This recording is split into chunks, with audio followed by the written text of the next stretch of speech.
I would like to ask Mr. Thomas Countess from Coweta County and Mr. Dan Page from Pike County to please come forward, offer our invocation, and lead us in the Pledge of Allegiance. Colossians 1 says the following: He, talking about Jesus Christ, is before all things, and in him all things consist. And he is the head of the body, the church, who is the beginning, the firstborn from the dead, that in all things he may have the preeminence. It's a privilege to speak with you this morning, not just as a fellow delegate or citizen, but as one who stands under authority, the authority of Jesus Christ, the risen King who rules over all things, including conventions like this one. We gather today as conservatives, and conservatism, rightly understood, is a good thing. It aims to preserve what is good, what is true, and what is beautiful. But that raises a question that we can't ignore this morning. By what standard? What defines what is good? What defines what is true? And what gives something lasting beauty? Without a clear answer to those questions, conservatism becomes an unanchored thing. It drifts. It becomes a reaction instead of a conviction.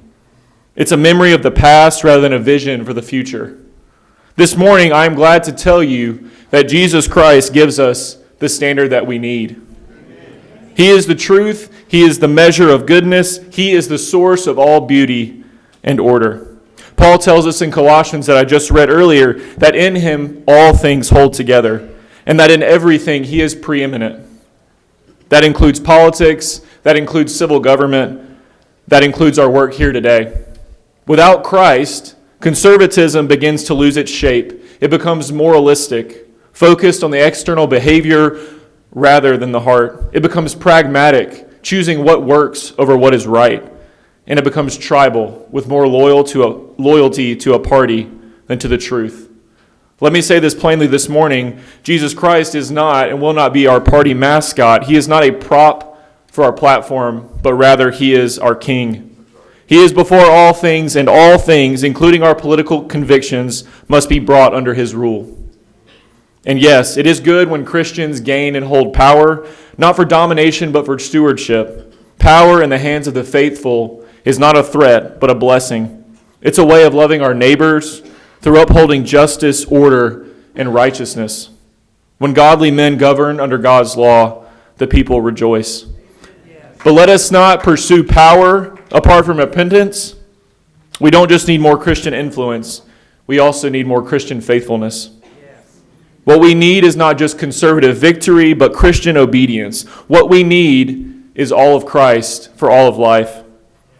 That means Christ in the home, Christ in the church, Christ in education, Christ in business, Christ in law, and yes, Christ in politics, in our policies, in our strategies, and in our speech. So as we begin today, let's not ask just how we win. Let's ask whom we serve. Let's not merely conserve the past. Let's submit to the King who holds our future. Let's pray this morning.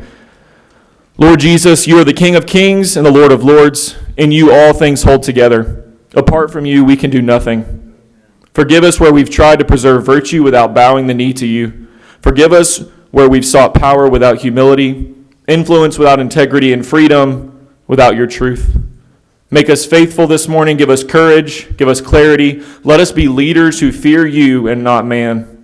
May our work today be marked by wisdom from above, and may you be preeminent in our hearts, in our actions, and in this nation. We pray all of these things in the name of Jesus Christ our Lord, who lives and reigns with the Father and the Holy Spirit, one God, world without end. Amen. Amen.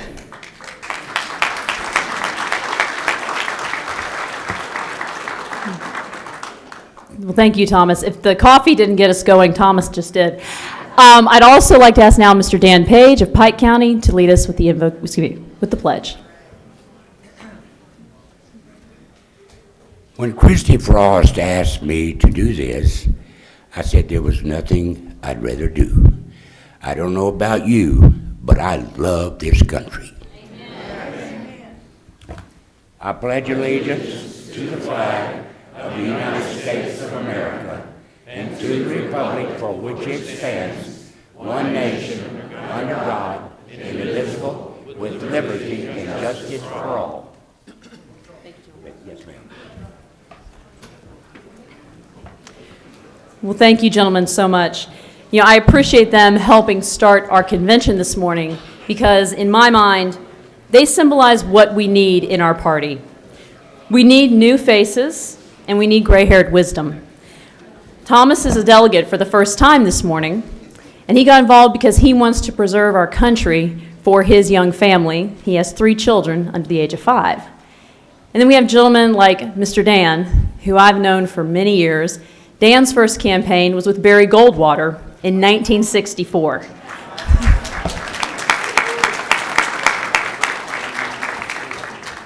Because of tireless conservative warriors like Dan, we have a party and a movement to inherit.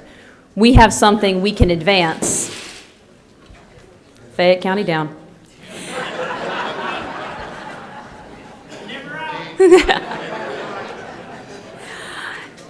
But because of people, men and women like him, this party is our inheritance, and we're not going to let them down. So welcome, everyone. We are officially now at the 2025 3rd District Convention. My name is Katie Frost. I have the honor of serving as your district chairman for the past 13 months. I've lived in this district my entire life, and I see several people in this room that I've known for my entire life. I always joke the conventions feel like extended family reunions, and this one is even more so than usual because serving as your chair for the past 13 months, I've gotten to travel all across this district. I've attended your party meetings, Republican women's clubs, and gotten to know all of you better. We've waved signs together, we've walked in parades, and we knocked on doors together. It has been a rewarding experience serving with you and getting to know all of you better this past year. And it has been quite a year, hasn't it? So we had a primary and a runoff for Congress to kick off the first half of the year. We had top surrogates from around the country come to our district. But most importantly, the 3rd District delivered the most votes for President Donald Trump of any district in the state.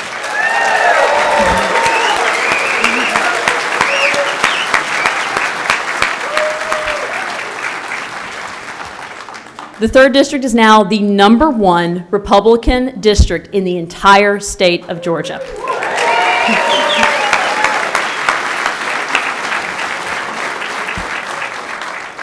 Because of all of your hard work, we delivered 270,191 votes for the 47th President of the United States, Donald J. Trump.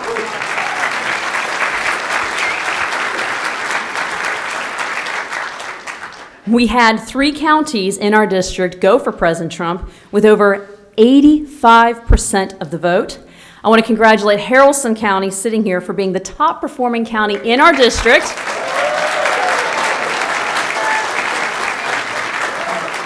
Haralson County turned out 87% for President Trump,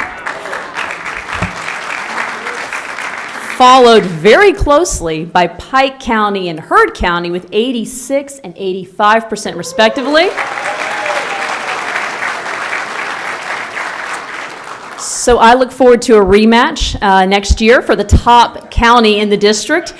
All of you get out there and turn out the vote, and we'll see when we can reconvene in 2027 who was the top county. So how did all this happen? We have been a deeply Republican district for many years, but how did we make up those few percentage points that are the difference between victory and defeat? It was because of you. This does not happen just because someone stands on a stage and gives a speech.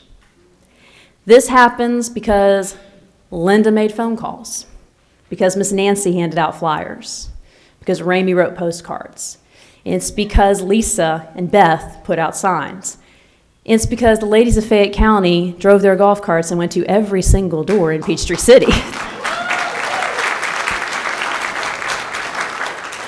It is because of you that we are the #1 district in the state in 2024, and it's because of you we were going to be the #1 district again in 2026. So next year we have a very important task ahead of us. We have to hold on to all of our statewide offices, and we need to send John Ossoff to a new career in California where he'll be more comfortable.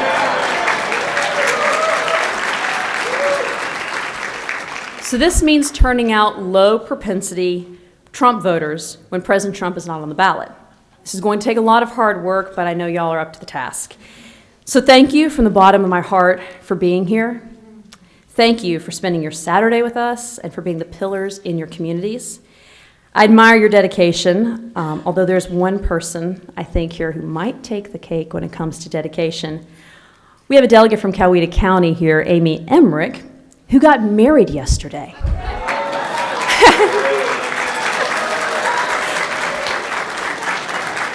She is delaying her honeymoon. Her husband's there in the back as a guest. She's delaying her honeymoon to be here with y'all, so I promised her we would be as quick as we possibly can, and we won't drag this on too long. We have delegates who've been involved for many, many years, but we also have first-time delegates. How many of y'all here is your first time being a delegate? Absolutely fantastic. Well, I look forward to getting to know all of you better, so you will come back and join us again in 2 years, and you can get involved in your parties. There are 2 first-time delegates, though, I know will be coming back no matter what. One of them is our youngest delegate here today. That's my sister Lizzie, standing in the back. She just turned 18 shortly after the November election, attended her first mass meeting, read Robert's Rules of Order before she even attended it, and was elected precinct chair. So she is already getting active in the party.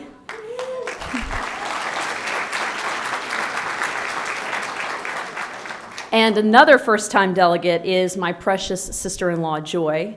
Joy and Brent were married back in February, which finally puts an end to people thinking that I'm his wife. And she's here today as a new delegate, a new Frost, and a new Georgian because she fled as a refugee from California.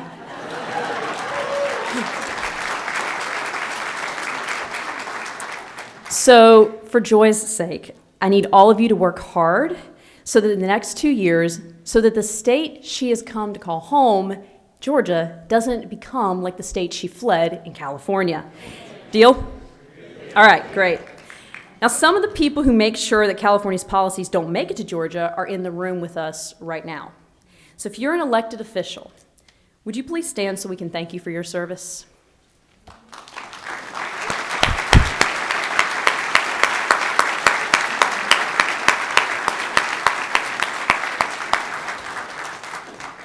We thank you all for serving. We need principled leaders at every single level of our government, and I'm greatly thankful for all your service.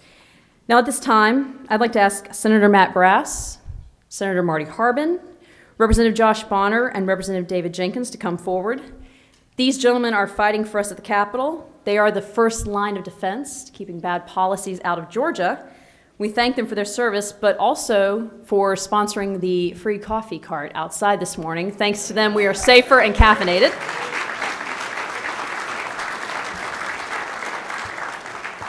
So I'd just like to ask these gentlemen to come forward and give us a recap of what happened at the legislative session this past year.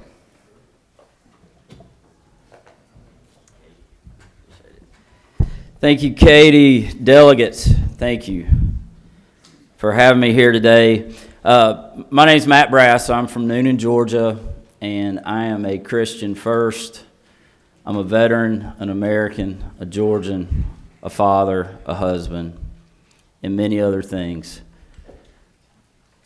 And I'd like to tell you I'm a conservative, but I believe that conservatism is by actions and not by words. So I'll let y'all be the judge of that based on my actions in my 9 sessions that I've served in the Georgia State Senate. One thing I'm very proud of that was able to get done this year, and the leadership behind it started right here in the 3rd Congressional District. It started with my predecessor, former Senator Mike Crane, and Fayette County Senator Marty Harbin led the charge early on to pass the Religious Freedom Restoration Act. And I am very proud to say that we were able to pass that this year. And that is something that has been worked on for many years. Many have tried to stand in the way of that. And with y'all's dedication that helps fuel the fire of us we were able to finally get that done. Some of the Senate priorities that we were able to pass this year, protect women's sports. We made that our number one priority. The Riley Gaines Act was SB 1. Very proud that that passed. Representative Josh Bonner worked on that in the House, did a great job. Very proud of passing that. With insurance rates, I know tort reform was heavily debated, and even after the fact, it is still going to be heavily debated. But the truth of the matter is, carriers have been leaving this state for years, and as Republicans, we believe in competition, and the idea is to get carriers back into this state so that we can have competition so that market can stabilize. So that is the point of that, and I'm glad we finally got it done.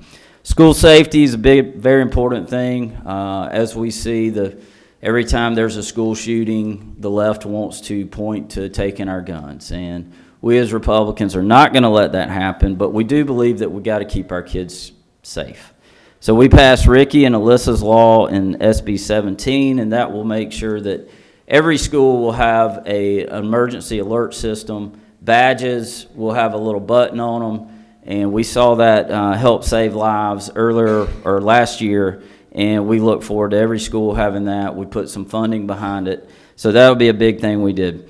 One of the things I did this year that you won't see in the headlines, but I've always been pushing for foster care reforms and reforms around DFACS and helping the department get the tools they need to do a better job. And I had a grandfather reach out to me earlier in the year, and his grandson was life flighted up to CHOA in Atlanta, was having trouble breathing, there was brain swelling. Well, a doctor decided that child had shaking baby syndrome. And they removed the child from the home. The child was 6 weeks old. That child had complications at birth, but it had the same symptoms as shaking baby syndrome. The grandfather called me. He was removed from the hospital himself. The doctor did not review the medical records, and I made some calls for him, and I told him, I said, look, you have to let the system work.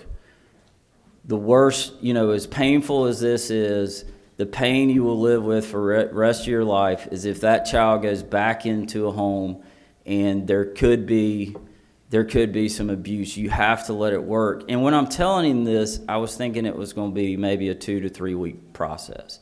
A very painful process, but a 2 to 3 week process. Well, 15 months later, little Ridge was returned home. For 15 months, he was taken from his home. And so we passed SB 259, Ridge's law, and it's a second opinion law, that when a child goes to CHO and child abuse is believed, the family has the right to bring in a second opinion, and the judge has to consider that second opinion. And should a doctor, it also says that they have to review those medical records. So that second opinion law, Ridge's law, is one of the proudest laws I think I've done, outside of some foster care stuff. The only thing I'm not proud of is that Ridge was removed from his home for 15 months, and it took this state this long to get that fixed. But I'm proud to serve in this delegation. I'm proud of Heard County, finishing second place. We're going to get first place in 4 years. But the 3rd Congressional District, we lead this state, and we lead it because of people like you. So keep up the great work, and let's keep this state red for a long time, and let's get Jon Ossoff out of office. Thank y'all very much, and God bless you.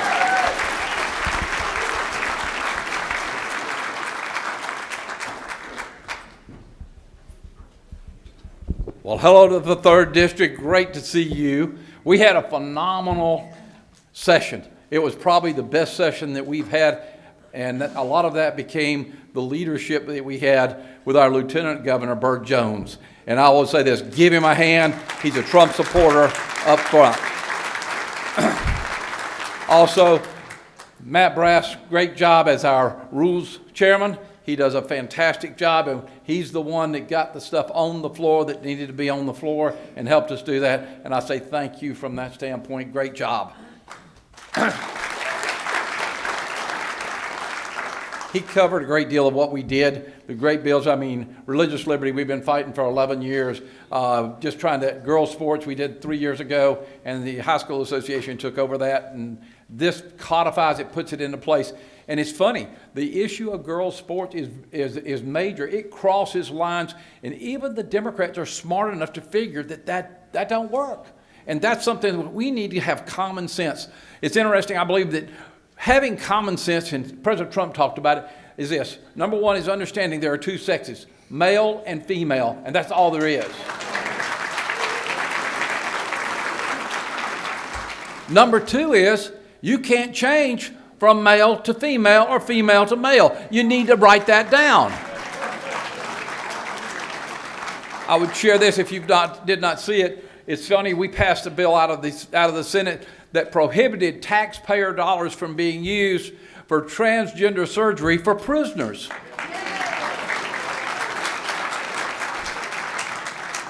You have to know this, but in the House, no reflection on my friend Josh Bonner, the Democrats got up and walked out of the chamber and refused to vote on prisoners' surgery in jail. I said, come on, guys, that's not what taxpayer dollars are about.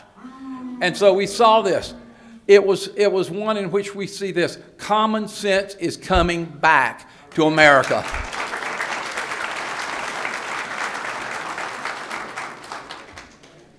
With the help of Josh Bonner, we had SB 46. It's a very quiet bill, and I don't think they knew what we were passing, but that's okay.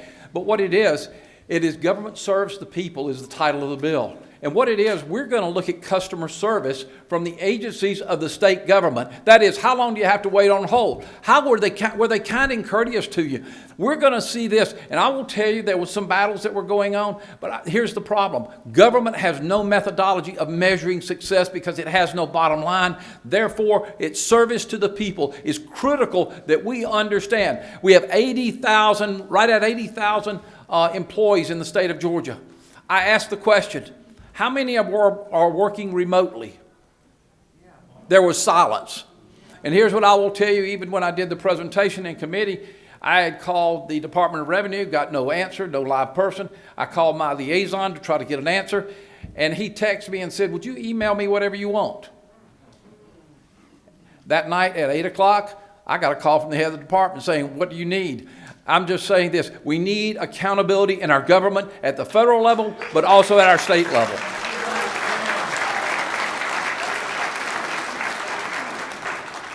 And I want to talk about tort reform, SB 68 and 69. Our governor did a phenomenal job of making that happen. He worked at it, he held them accountable, and I believe this. I'm in the insurance business. I can tell you this, there are companies leaving the state of Georgia because of some of the things that are going on within our legal system, and you have to understand there are a lot of trial lawyers, and I know y'all may be here too, and I'm not, you're good people as far as that, but it needs to change. In Florida, Chamber of Commerce, after 2 years after tort reform, is seeing rate reduction and seeing new carriers come into their state. That is critical if we're going to control the cost of what's going on. But I want to thank Governor Kemp because he did a phenomenal job of seeing that, working at that, and walking that through both chambers in a fantastic job. But thank you very much. I want to thank Josh for helping me with SB 46. We had a great time doing that. I am waiting for the governor to sign that because I do believe this. It matters. If Delta Airlines cares enough for you to rate the person that dealt with you 1 to 5, we should have the same standard for government that it serves the people and what we pay for it. That we need to hold them accountable for. Thanks for the 3rd District and for their leadership. I have to say this, Miss Katie, y'all may not know this, but Katie, 12 years ago when she was 9 years old, was my campaign manager. And she helped me get elected. And I never knew what she was getting me into, but you know what? She does a phenomenal job at everything she does, and y'all need to give her a hand. And with that, may God bless America. He has given us I want to share, I'll just share this one thing that I have to share. I had the great honor and privilege with Brian Jack's help to meet the President of the United States. And I pondered, what do you say to the President? And here's what I said. And it was this, I believe it got, I said, sir, our founding fathers believed in the sovereignty of God. And I said, I believe we've seen the hand of sovereignty protect you on at least 2 occasions. And I believe it's for such a time as this, you are called to be our next president. And I want to do this. After I said that, I said, sir, I want to personally thank you for being willing to run, because you do not have to run. And that, my friend, is patriotism at the top level. And he is one of our greatest patriots that will live. And I say thank you to Donald Trump.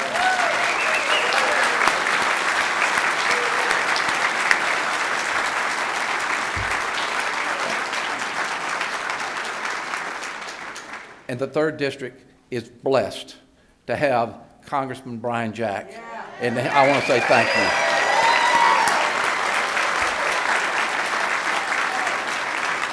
With that, my good friend, Josh Bonner, come on up here. Hey, good morning. Thank you so much. And thank you for using my high school picture. Appreciate that. Yeah. Always is, does my head look that big is what I always ask.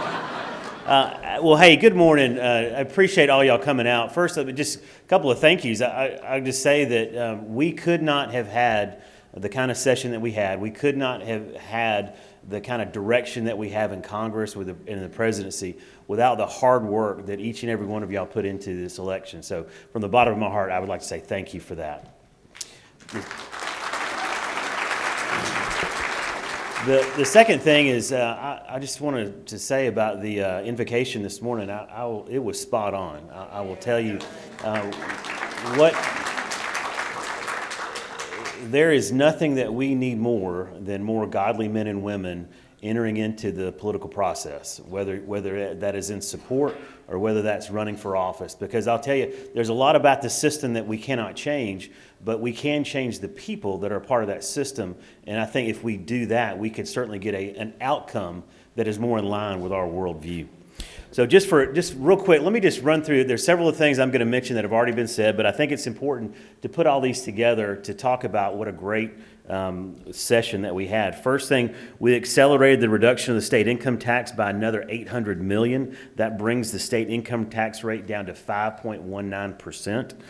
Well, hold your applause because there's a lot you're going to want to applaud for, so just hold that. We returned another $1 billion to the taxpayers. We provided relief to Georgians impacted by Hurricane Helene. Some of our farmers were still recovering from the last storm. We passed substantial legal reform for the first time in almost 30 years, addressing frivolous lawsuits, outrageous damage claims, and much-needed premise liability issues. On the public safety front, we cracked down on gang activity in our prison system. We required more transparency for schools to provide records on transfer students so administrators know what kind of students they're allowing in. We now require all universities to disclose any funding that they receive from China.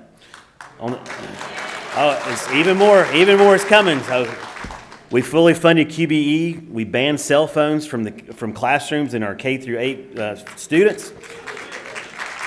We funded a statewide literacy initiative to better prepare students in our K through 5. And then a few of the things that Marty mentioned, and Matt mentioned, SB 1, the Riley-Gaines Act. When I first got elected, I did not anticipate having to work on legislation that would say, we don't believe that a biological male ought to compete against a biological female, right? And not only that, but we were up there having to defend and try to convince certain folks in the legislature that, there is actually a difference between males and females, right?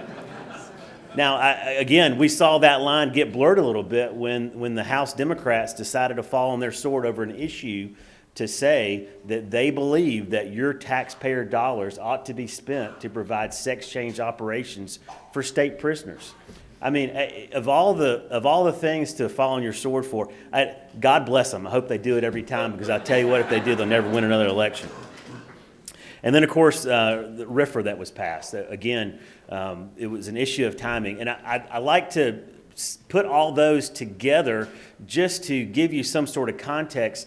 A session like this does not happen without folks a part of the 3rd District. It does not happen without the support you provided to get the right candidates elected, get put in the right place and put the right pressure on. It does not happen without leadership from the top, starting with Governor Kemp, Lieutenant Governor Jones, Speaker John Burns, and a very solid conservative majority in the House and the Senate. So a session like we had just doesn't happen unless you have all those things. Now, I will tell you, over on the House, when I first came in office in 2017, we had 126 members of the House Republican Caucus.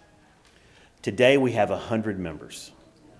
You need 91 votes to pass, for a simple majority, but you need 120 votes to pass any constitutional amendment or any local legislation like impacting a charter or a homestead exemption or anything like that. So over in the House, it is an absolute fight. So do we get everything we want every year? No. But when I look back in this session and see what we were able to do with 100 conservative members of the House of Representatives, it was amazing.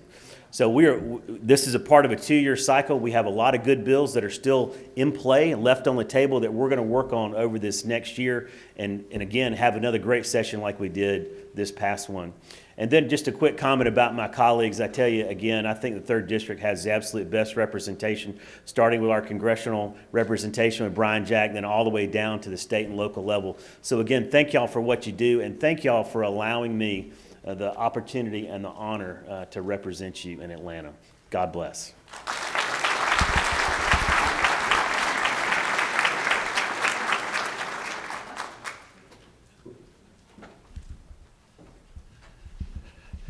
Well, good morning. I'm Representative David Jenkins. I represent State House District 136, representing portions of Coweta, Troup, and Meriwether counties. It is my honor to be here with y'all today. I want to thank Katie and everybody that came together to make this possible. The 3rd District is the strongest Republican district in the state, and it's such a great honor to spend the morning with y'all here today.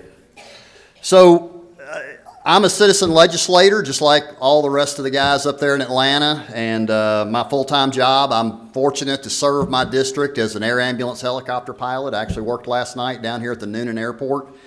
And as a citizen legislature, I'm very proud of the work we did up there. This year we had a great session.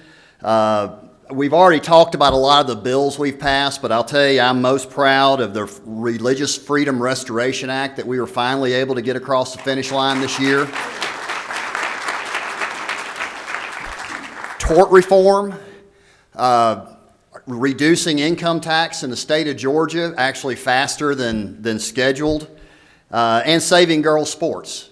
All very important measures that we've been working on for a while, so we had a great session.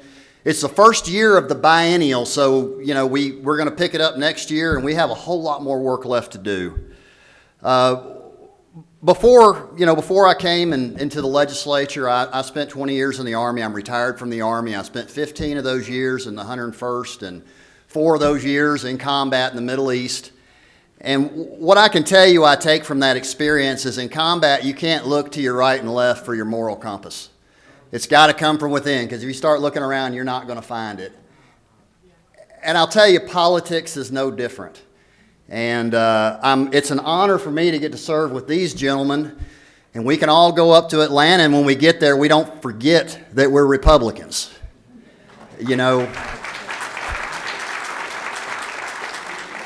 It sounds easy enough, but it took us years to get school choice done.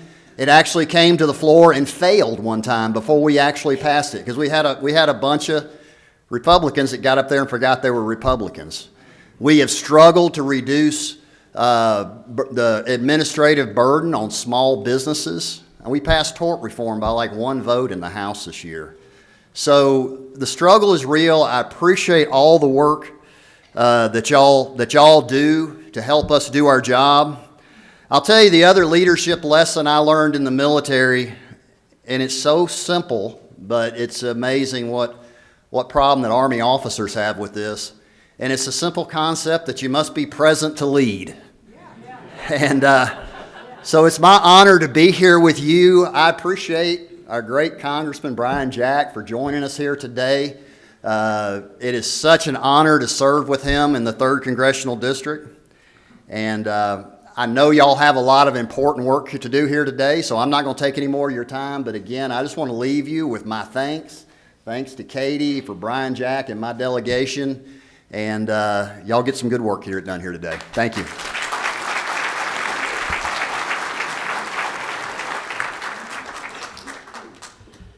Well, thank you, gentlemen, so much. We are truly blessed to have great representation at the Gold Dome. So let's just give them another round of applause.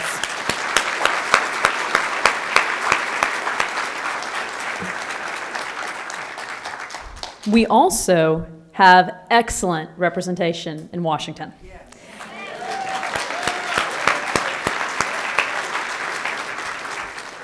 Congressman Brian Jack is someone who cares about his district, and he cares about our party in a way that I've never seen before.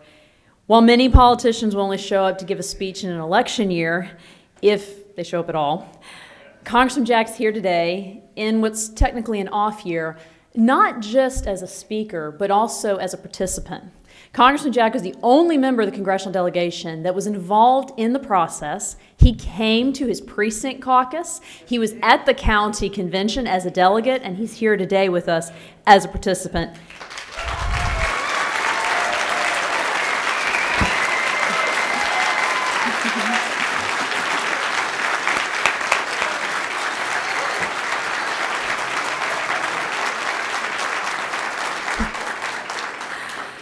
Now, many candidates say that they'll come back and that they'll engage with the local parties, but Congressman Jack has done it at an unprecedented level, and we're so grateful to have him here with us today. He is setting the bar very high for his colleagues, but it's because he cares about our party.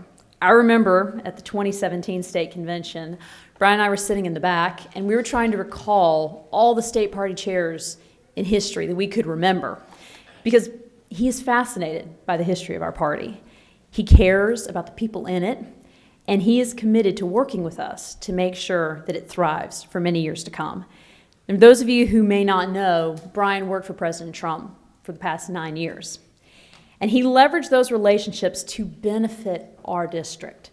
We saw nationally known surrogates come to our district, and last fall, the 3rd District had the honor of hosting the 45th and 47th President of the United States, Donald Trump, in Pike County.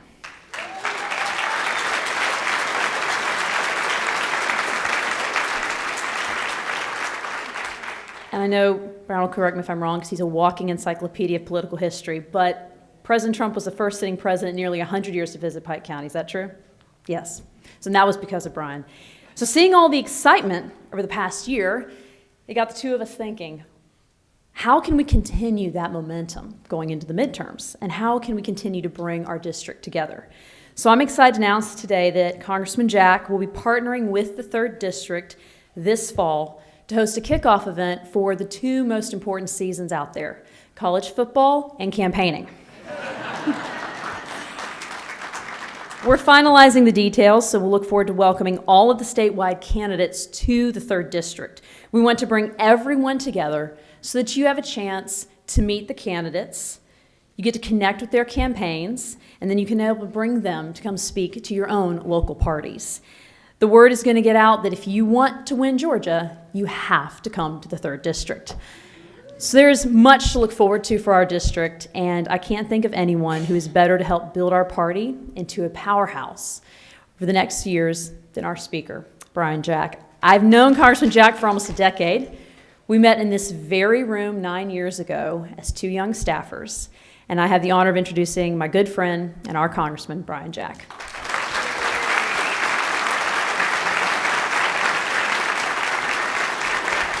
Thank you very much. Thank you. Very kind. Very kind. Thank you. Thank you. Well, first and foremost, as Katie just noted, I want to acknowledge one more time the state legislators that took time out of their schedule to come address us. State Senators Harbin and Brass. We're in State Senator Brass's territory right now, but both state senators are here, as is State Representative Josh Bonner, whose district includes the Noonan Center, and likewise State Representative David Jenkins. Thank you all. And look, at the end of the day, as Katie said, it's not often politicians show up in off years, but they're here on Saturday morning along with 500 of you. So thank you both. Thank you all for being here.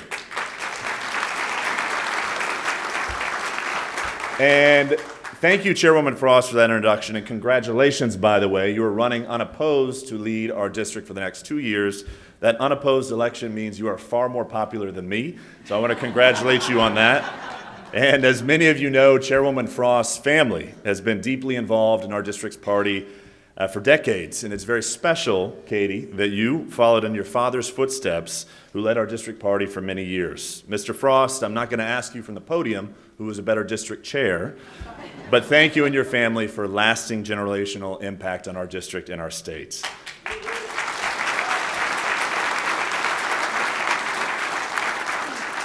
Also with us is our immediate past chairman, who honorably represented Coweta, Heard, Troup, and Carroll counties for 5 years in the state senate. 1 year ago at this convention, we were opponents. 1 year later, we are very good friends, Senator Mike Crane.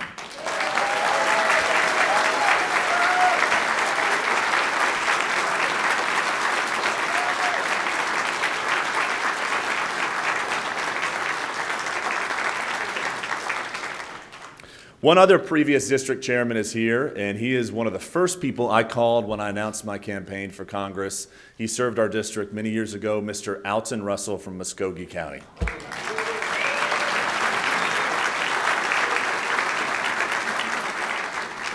And before I dive in, I also want to acknowledge someone else, along with Mike and I, who campaigned to represent you in Congress. He was the bravest of all of us because he announced his campaign first, and I want to acknowledge from Carroll County, Mr. Jim Bennett.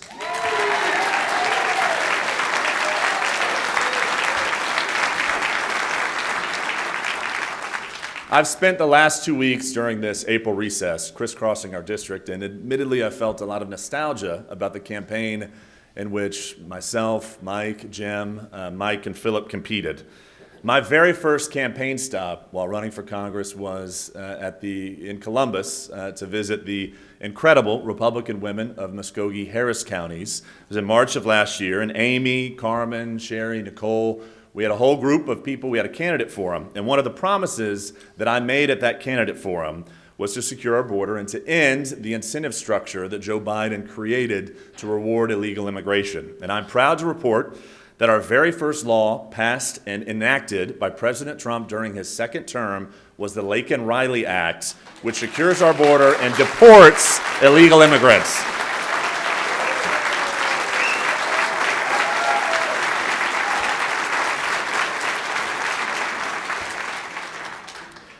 On that first day of my campaign, I also visited the Pike County Republican Party meeting, and I met someone who would become instrumental in my campaign, Mr. John Hanson. And as John and I were talking, I explained how I wanted to use those relationships that I developed over those 9 years working for President Trump to help support and advance the needs of our district. That's a promise I then made in every speech I gave to you throughout the campaign. And to honor that promise, I had the privilege of working with many of you to bring America's leaders to the neighborhoods we call home. In Pike County, working with Chairman Proctor, John, and Holly, I brought Jim Jordan to Concord in what was the biggest event in its 193-year history, working with each and every one of you.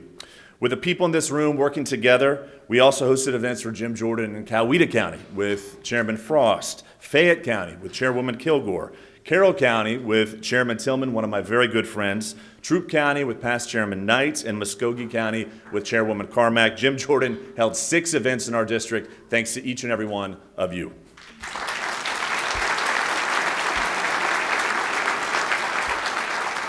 As many of you know, I also had the privilege of previously working for an incredible man, Dr.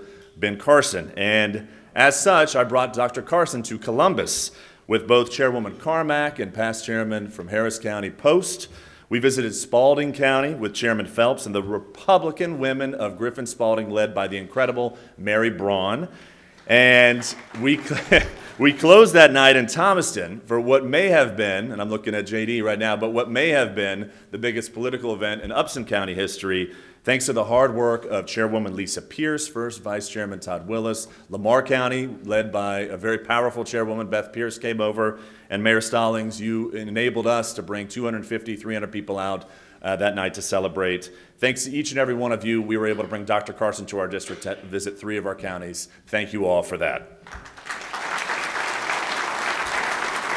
By the way, I just want to note, Lisa Pierce is running to represent the state Republican Party as first vice chair, and I hope each and every one of you gets a chance to visit with her about her campaign. She is tough, she is smart, she is indefatigable, and I'm proud to call her one of my very, very, very good friends. But I also would be remiss if I didn't acknowledge some events we produced with Fayette County, my home county, Peachtree City, and in my hometown of Peachtree City, thanks to the tireless work of not only the Fayette County Republican Party, but also the incredible Republican women of Fayette County, led by Nancy, Elaine, Linda, Claudia, Jessica, Councilwoman Brown, Councilman Holland, you're an honorary member of the Republican women, and Mayor Logston. We were able to host a massive Get Out the Vote rally featuring our now Secretary of Veterans Affairs, Doug Collins.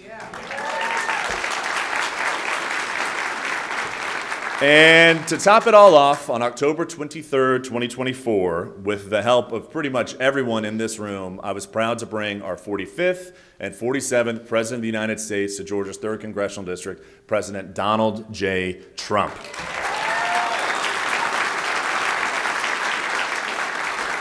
Patriots from every county in our district, from Haralson and Douglas and Heard all the way to Meriwether and Henry counties, were able to come out and experience that incredible afternoon in Pike County. It was the first time in his entire history that President Trump had ever visited our district, and I suspect by the end of his second term it will not have been the last. But my promise did not expire on election night. Just last week, with the support of some incredible people from Troup County, Helen Rice and Jamie Jackson, I was able to bring to our district a member of President Trump's cabinet, Kelly Loeffler, to visit small businesses in LaGrange. And next week, more to come, another cabinet member will visit our district. And by the end of this term, I want to bring more cabinet members to our district than any other district in the country. You'll be able to hold me accountable to that in 2 years, so let's see how we do.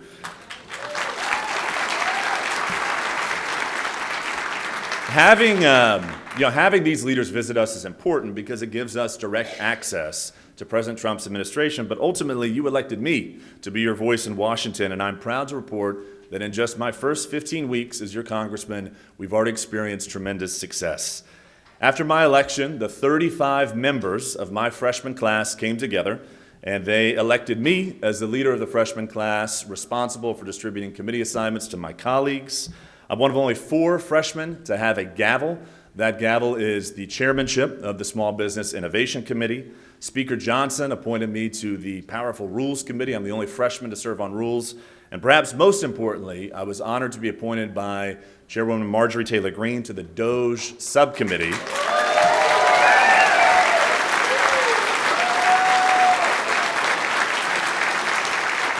which is doing incredible work exposing and eliminating the rampant waste, fraud, and abuse across our government. We have gone after hundreds of billions of dollars of improper government payments. We've gone after thousands of federal office buildings which are now vacant, but we're paying for. We've gone after the millions of taxpayer dollars wasted by USAID, and we've gone after and will finally defund NPR and PBS.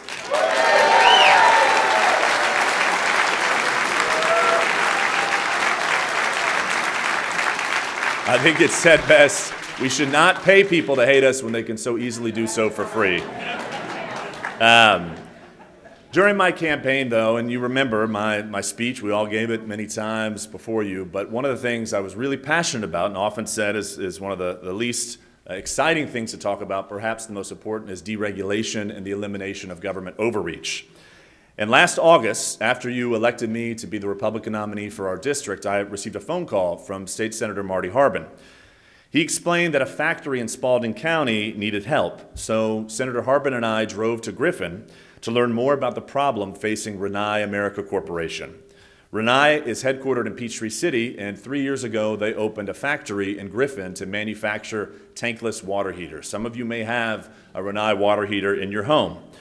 But the folks at Rinnai were really concerned. They feared the Biden administration would put onto the industry a regulation that would eliminate their factory and eliminate a lot of jobs in our district.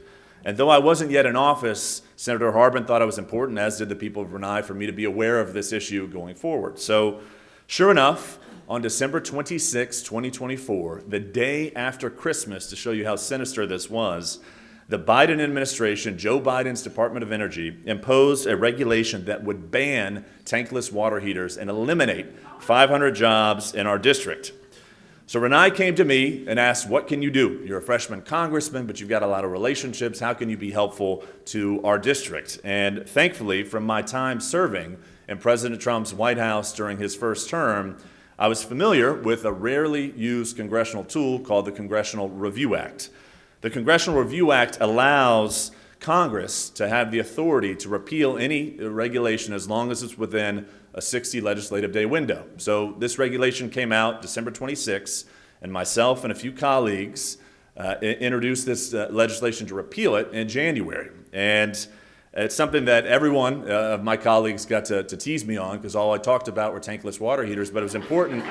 It was important for our district. They enabled me to lead its debate. I managed its flow through the committee process. And as many of you know, there are thousands of bills introduced, but I worked the levers I had with leadership to get them to put it on the floor for a vote. And I'm proud to report 210 Republicans and 11 Democrats crossed the aisle, Democrats you never thought would, but I got them to cross the aisle to deliver a bipartisan majority to repeal this regulation.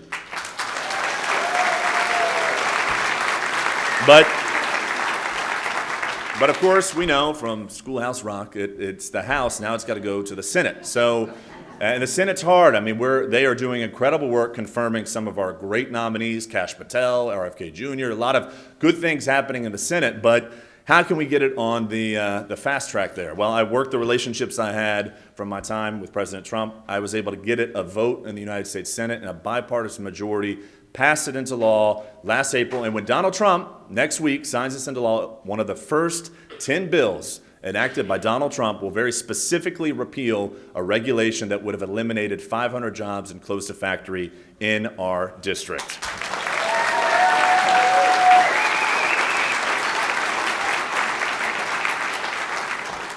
Together we save jobs, saved a factory in our district, and that's a blueprint that I want to continue to use. It's a great federal-state partnership example, but that's a blueprint I want to use going forward to help solve the needs of our district. Before I close, though, I want to talk about one of the reasons why we're here and why I'm very encouraged. You've got about 500 people in this room, which is remarkable, and I say that because I'm very concerned, as are you, about what midterm elections will show. And it's fair to say that the other side is very energized by a lot of lies that are pumped in and across social media. I take, for instance, we saw just yesterday, there was a judge in Milwaukee County who effectively, usurped the authority of the federal government and tried to hide an illegal immigrant, and did so at the expense of federal agents, frankly endangering those federal agents. And of course, the headlines, though, aren't that someone who obstructed justice is being held to account. The headlines, though, are completely manipulated and distorted to energize the other side. And I want to just, as a call to action, remind each and every one of you where we were 4 years ago today. 4 years ago today, we were in the first 4 months of Joe Biden's reign of terror, and in so doing, no, but seriously, you think about it, right? We remember, this is right after COVID.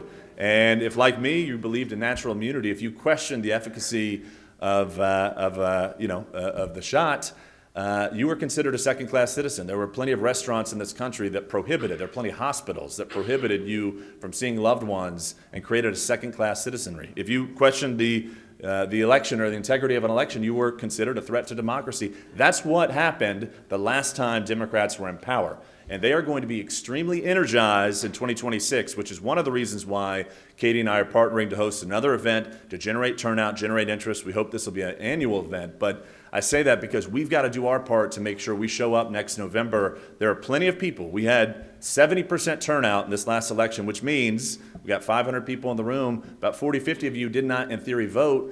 And that's a problem. At the end of the day, we've got to do our part to get out and vote to make sure that we don't have what happened in 2021 with Joe Biden's reign of terror continue if Democrats come back in control of the House. But I will say what's encouraging is with President Trump in the White House, Republican complete control in Washington, I think we have a lot of opportunity to do incredible things. But what's best, and I had a chance to visit with Maxwell back there, but what's best is we've got to learn from you ideas. Just like Marty called me and said, I got a problem, I want to learn from you ideas because I think it's a very direct relationship that I want to have with each and every one of you. We need your support, and frankly, we need your prayers, not just for our judgment and wisdom, but as we saw with Butler, Pennsylvania, you never know how radical the left will be. And I certainly welcome those of you who pray for me, and likewise welcome those of you who pray for President Trump's and I's and everyone else's safety who serves in elected office. It's important, and it's noted, and it's appreciated. Thank you.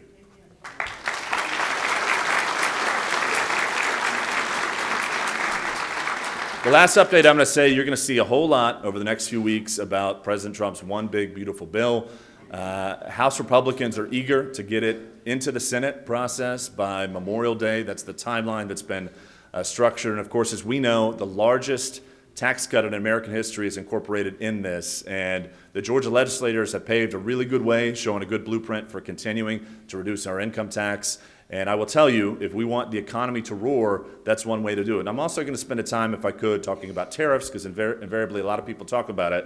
And I just want to remind you all, I love history. And everybody here knows, and if you've got generational ties to this district, you certainly know that this used to be the textile capital of America. And every town, especially Columbus, LaGrange, every town had massive textile industry. But to show you how important it is to get trade right, two things happened in the 90s and the 2000s that at the time were probably praised by our predecessors who may have sat in this room before. Chairman Frost can correct me, but regardless, the two things that happened with Congress and our administration back then drastically devastated our industry. First was NAFTA. In 1994, NAFTA came, you ask anybody involved, all those mills went to Mexico. And second, China was admitted to the WTO in 2001. Those two elements, those two trade policies that at the time may have sounded like good ideas have now had a devastating impact on those who produced textiles in our country, and especially here at home. And I just want to close by saying there's only one, for those of you wearing denim, there's only one denim mill left in our country. It's in Columbus. I'm going to be a fierce advocate for it. It manufactures a fire retardant type of denim. But ultimately, they're hanging on by a thread, no pun intended, because of the trade impacts from before. So what I applaud President Trump doing is effectively, you saw that chart of what other countries, who we pay for the security of some of these other countries, they show what they charge us, the Americans, as it relates to tariffs, and it shows the proposed tariffs President Trump has put out there, and he's also said, I'm going to give you 90 days to come renegotiate. I think that's good negotiating tactics, and ultimately, we should not tax all of us, American citizens, to enrich other countries. We should tax other countries to enrich American citizens.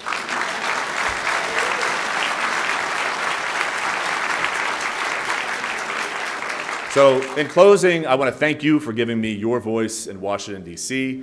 Some say it's a sacrifice, but it really isn't. It's the honor of a lifetime. And thank you for not just your applause and encouragement today, because I want to tell you, I told Katie this before, and it really rings true. Of all the rooms in the world, especially in Washington and our country, I know that if I'm applauded in this room, then I will have done a job well done. Thank you very much. Thank you. Thank you. Thank you. Thank you. Thank you.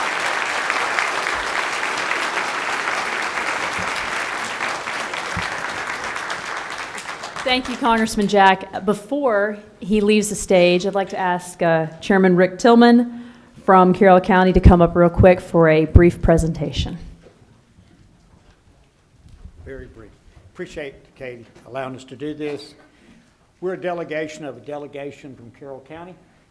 Seth Kane, my son-in-law, and I, Rick Tillman, want to present something to Brian Jack.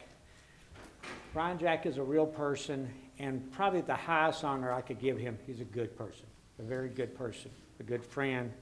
He had our county convention, we did a resolution for Brian Jack.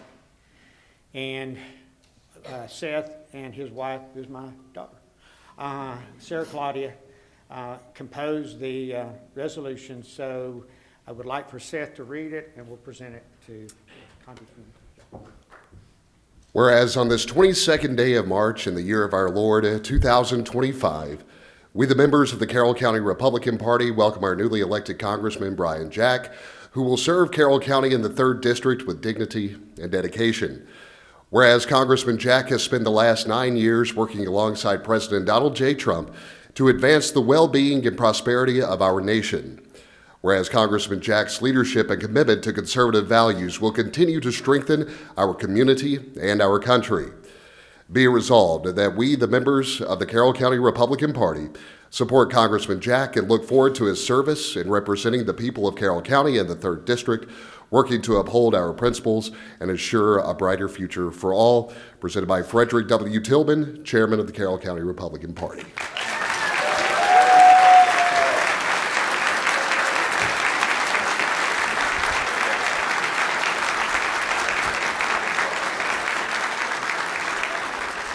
Well, thank you, Rick. It is a privilege to have this, and I'm glad it's not a censure. Thank you.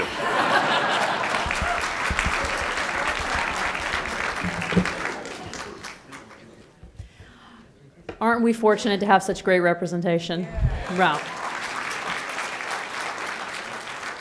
And what a refreshing change it's been from previous years where many of us felt like we couldn't even get a phone call returned from our member of Congress. And I have to say, Brian is the most accessible member of Congress I've ever seen. So thank you so much for being here today, Brian.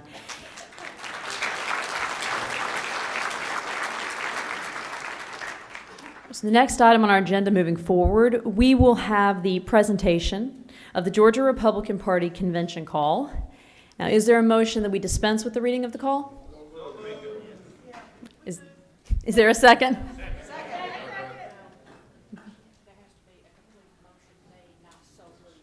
All right. All right. Our parliamentarian is keeping me on my toes. So could we, person who would like to make a motion? Brad Frost, Coweta County, moves to dispense. All right. Do we have who would like to make a second? Is it Clint Holland, Fayette County? All right, the motion and the second is placed that we dispense with the reading of the call. All those in favor, please say aye. Aye. And if you want me to read the 28-page call, you can say no. Oh, okay. Well, I'm pretty sure the ayes have it, and we're going to dispense with the reading of the call. And I would now like to ask the chairman of our temporary credentials committee, Denise Ogino, to come forward and give us the credentials report.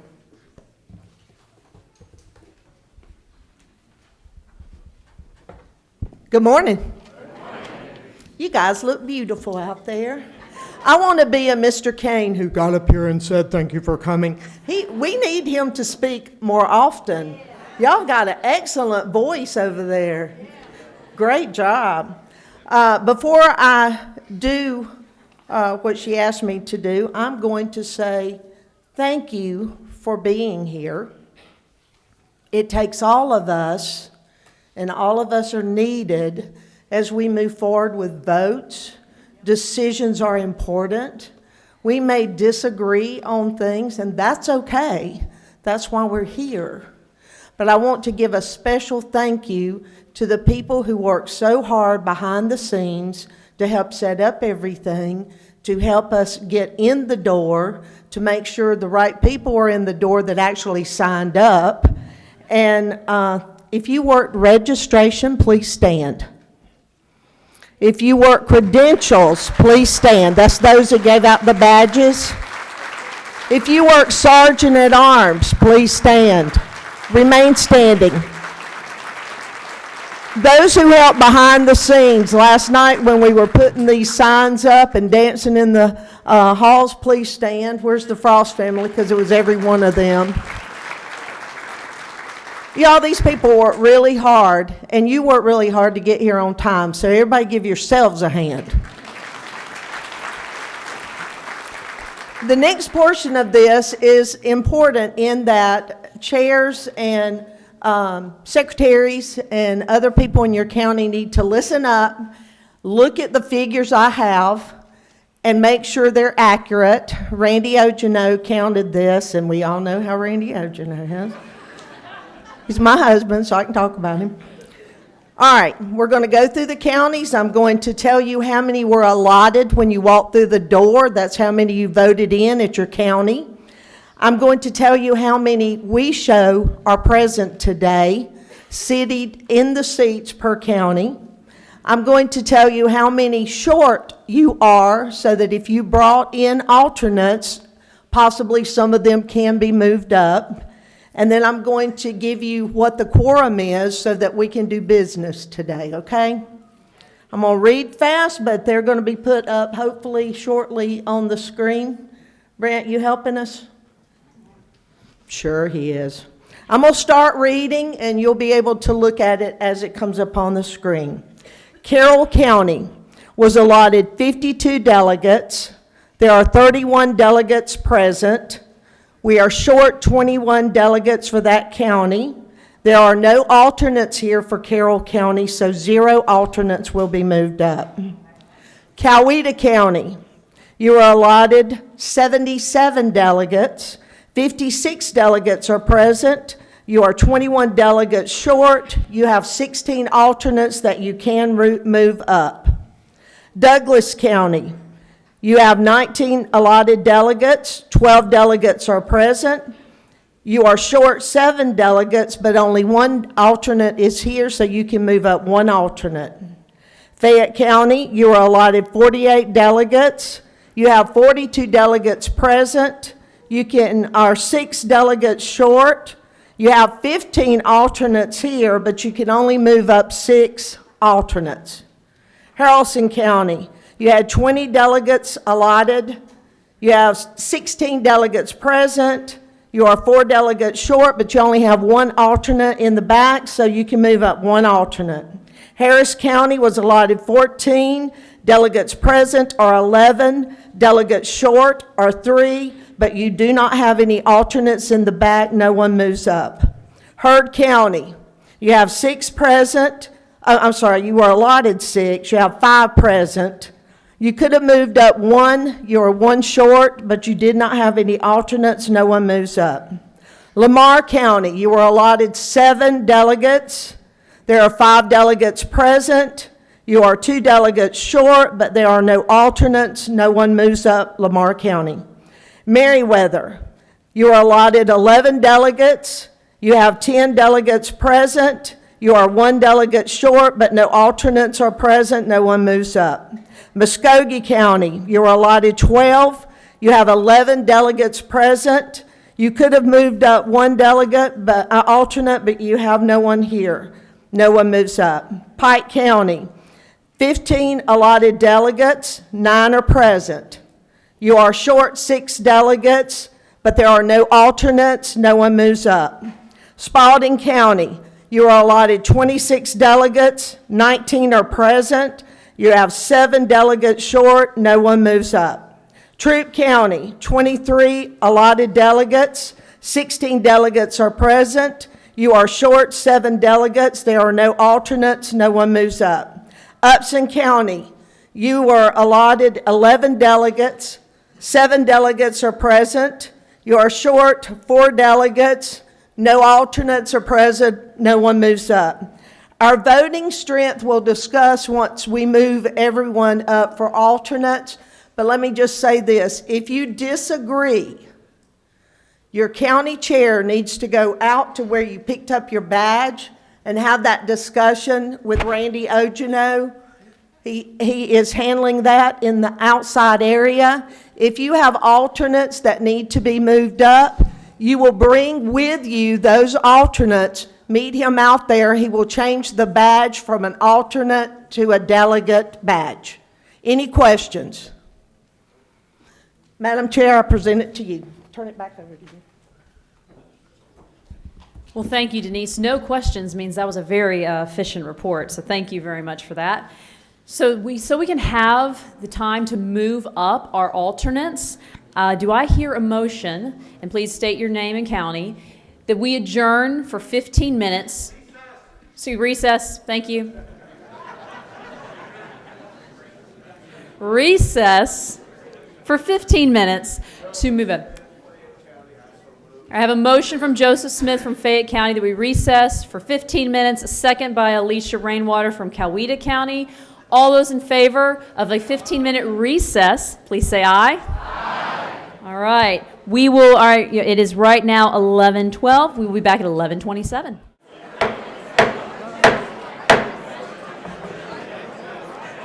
All right, everyone.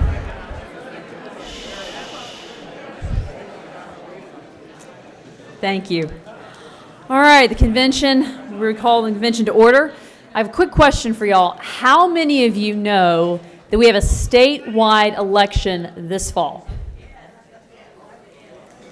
Okay, so this is arguably the most plugged-in group in the state, and even not everyone is aware of it, but we are going to have public service commissioner elections this fall, and our Republican Public Service Commissioner, Tim Echols, is running for re-election. I've known Mr. Echols for many years. He has an incredible legacy in Georgia because he started back in the mid-90s an organization called Teen Pact, which taught young people like myself the importance of government and how to be involved, took them to the state capitol where they participated in mock legislature, wrote legislation, and for many years, if you wanted to win a campaign in Georgia, you wanted to find the Teen Pact kids because they were the best volunteers you could get. Now, Mr. Echols has been serving us on the Public Service Commission for many years, and he unfortunately cannot be with us here today, but because this is a critically important election for us to turn out, because it will be a low turnout election where a lot of people are not paying attention, we wanted to just take a brief moment to highlight his campaign. He sent a surrogate here to be with us, so I'm going to ask Chris from Tim Echols' campaign to come just a brief moment and tell y'all what's going on with their race.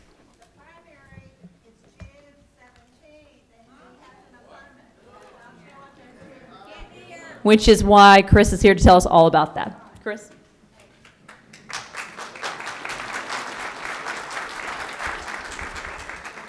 Hello, everyone. My name is Chris Hale. I'm a staffer for Public Service Commissioner Tim Echols' campaign for re-election for Commissioner of Energy.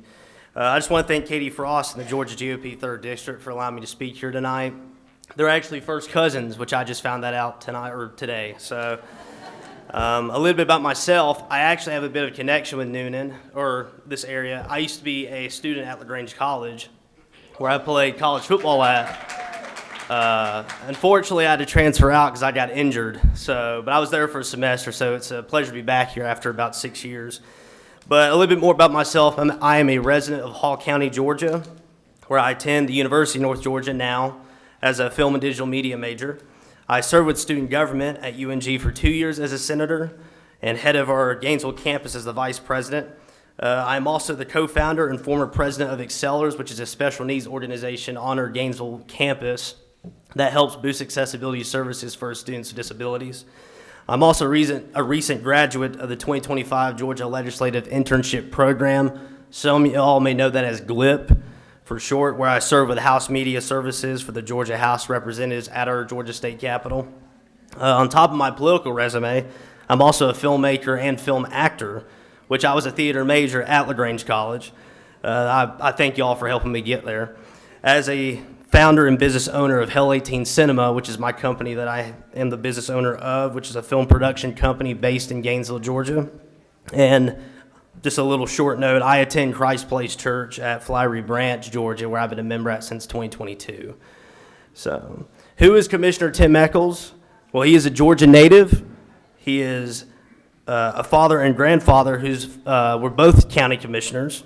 He holds 3 degrees from UGA, where he served as the president of the Baptist Collegiate Ministry there, and that's also where he met his wife, Wendy. Crazy here, what I'm about to tell you. Together, they have been married for 40 years, and they have had 7 children. I know. I'm actually friends with his 7th daughter and his youngest child, Annie Echols. My fiance and her were childhood friends both at Linear Christian Academy, which is how we actually met. His son is a police officer and serves with the Coast Guard. His daughter's an FBI agent, and the other is a counselor in California. So he has a good resume with his children. He's definitely taught them right. Commissioner Eccles is a picture of conservatism. He is pro-life as he serves as the MC for the Right to Life banquet. And, he spent his 30s and 40s on building a nonprofit Christian organization, which in 1994, that led him to starting Teen Pact, which helps Christian families from all over the country build within their kids' practical knowledge of leadership, politics, and citizenship, with over 110,000 conservative kids trained for the future. And just to name off some alumni, we have state representatives from Georgia, Florida, Oklahoma, Montana, who were members, justice for the Georgia Supreme Court, and a legal advisor for President Trump, or people that came out of Teen Pact. So we can thank Tim Eccles for those people. He's also the author of 2 books and is an ordained Southern Baptist minister. Commissioner Eccles led the way to keep Georgia's nuclear plant going despite all odds. Today it stands as a symbol of Georgia's ingenuity and tenacity. Under his watch, Georgia's energy rate is 14% below average. He created an electric grid that attracts companies from all over the world. Its reliability and price are an important magnet for trained labor. He also helped build natural gas pipelines across our state, supplying needed heat for all our companies. Commissioner Eccles' charitable contributions include his fight against human sex trafficking through giving money for Christian counseling for trafficking victims and children. 10 years ago, he started the Unholy Tour, where his team rents a bus, loads it with people that include both survivors and awareness supporters, and travels through Metro Atlanta, Columbus, and Savannah, where trafficking is the most prevalent. He supports and gives to both the Salvation Army and Hope Works, and he encourages others to do the same because it helps the poor. And let me tell you a little special story about Commissioner Tim Eccles. Was when he was 17 years old, he became the Atlanta Airport Rotary Club Student of the Year at his high school. During this period, he met Truett Cathy, who is the founder of Chick-fil-A, as some of y'all probably know, at a Rotary meeting, which changed Commissioner Eccles' life forever. Mr. Cathy gave Commissioner Eccles a set of Zig Ziglar tapes, a tape recorder, and a promise to put him to work at a Chick-fil-A if he were to go on to college and graduate. Well, Commissioner Eccles did exactly that, took his advice, which led him to the goal of becoming a statewide elected official. And after his college graduation, Mr. Cathy actually offered him the job to run a Chick-fil-A store in Texas, but Commissioner Eccles turned it down to enter Georgia politics. Mr. Cathy is what made Commissioner Eccles the man he is today. So, join us for early voting on May 27th, or join us on Special Election Day on June 17th to keep Georgia red. Thank you.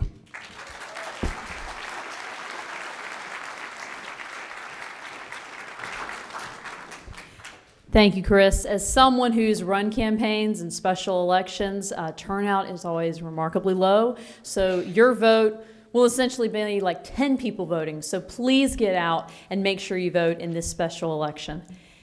Now, speaking of elections, the reason we're here today is we're electing district leadership. However, in 6 weeks, a lot of us will be going to Dalton to elect state leadership. How many of y'all are state delegates? Fantastic. All right. So you probably saw this on your seat coming in. The 3rd District will be hosting a candidate forum on May 2nd. I am very pleased to announce that we have 16 of the 19 candidates for state office will be there, giving y'all an opportunity to hear from them firsthand. And I'm really looking forward to it. Please make an effort to attend. It will be in Peachtree City. We'll have plenty of people to hear from. As I said, we have 19 candidates, and some of them are actually from the 3rd District. Of those 19, only one is unopposed, and that is our own Jenny Ekman from Harris County. I don't know if nobody else wanted to be assistant treasurer or everybody knew they couldn't beat Jenny, and that is why she's running unopposed. Jenny couldn't be here today, but she did ask me to just thank y'all for your support over the past 2 years, and she looks forward to continuing serving you. Another candidate who is from the 1st District is Lisa Pierce, the chairwoman of the Upson County Republican Party. She's running for 1st vice chair. So I'm going to give Lisa a brief moment to come forward and share about her campaign.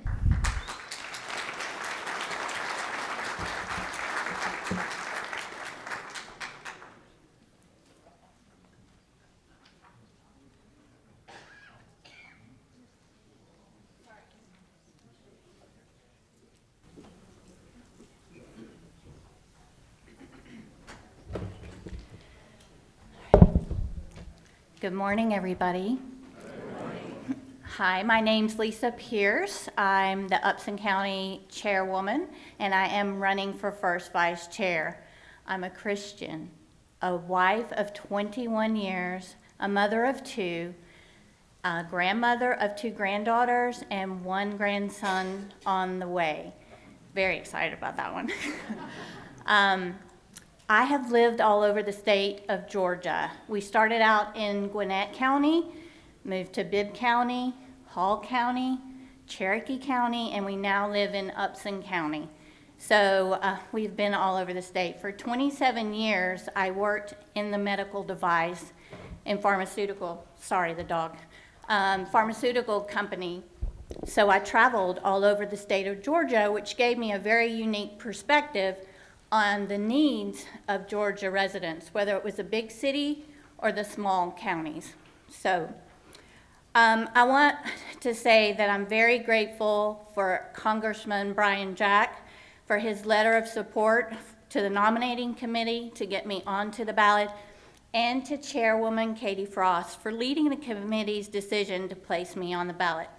So thank you so much.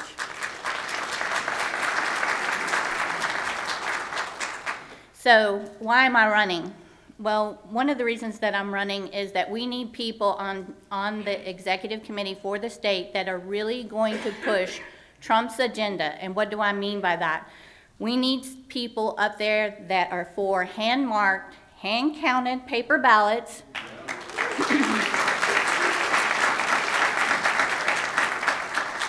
This is the only way we can really have an auditable election. We can know how we vote. And also for one-day voting, we need that as well. Thank you. I am also the only candidate that represents a county under 80,000 in population. So we need a seat at the table, at the big table. So that's another reason why I'm running. Proven leadership.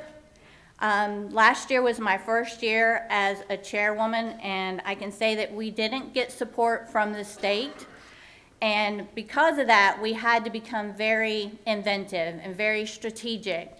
So I worked with my counties around me, and all of them were new as well. We came up with a strategic plan, and one of the things that we did was I drove to Atlanta and purchased Trump signs for the surrounding 6 counties, and we were able to get those distributed. And along with Congressman Brian Jack, we did host Dr. Ben Carson, and the FBI director sent us a personal message when we watched the government gangsters at our local movie theater. But all that's wonderful. We grew our party by 500% last year. That's great, that's wonderful, but what's the results? The results were, if you compare 2020 to 2024, we had a 3% growth in Republican votes for president and a 2.55% decrease in Democrat votes. Those are the results that I can deliver for our county and hopefully show that for the state.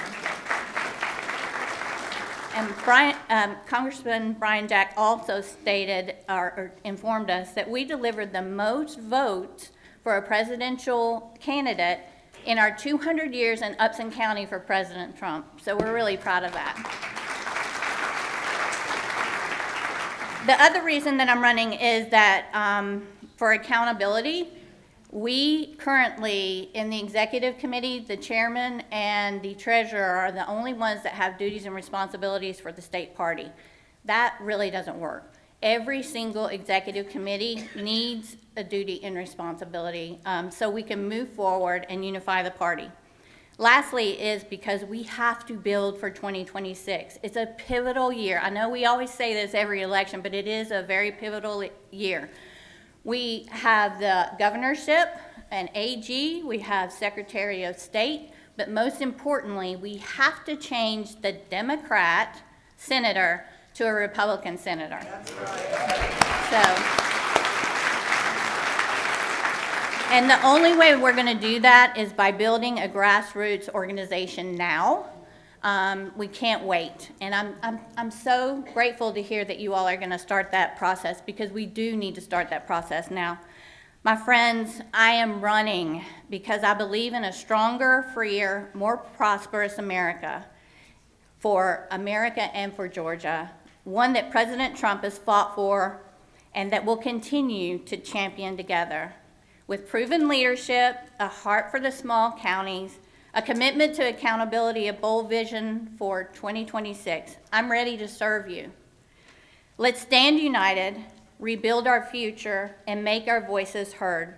My name is Lisa Pierce. Let's keep the first vice chair position rooted right here in the 3rd District, and together we'll make Georgia great again. Thank you.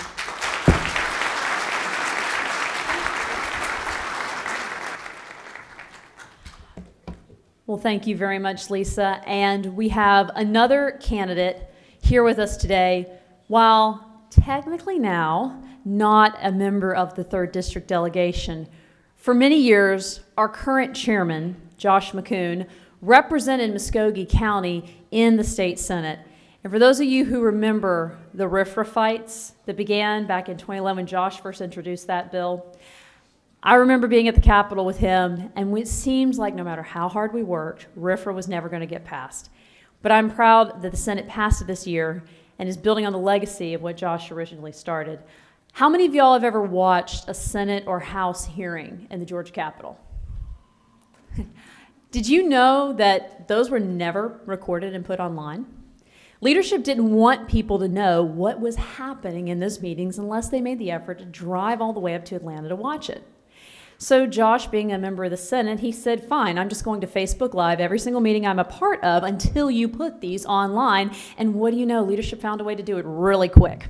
So Josh had a great legacy in the state Senate of making sure he advanced conservative values and that he was very open about what was happening at the state capitol.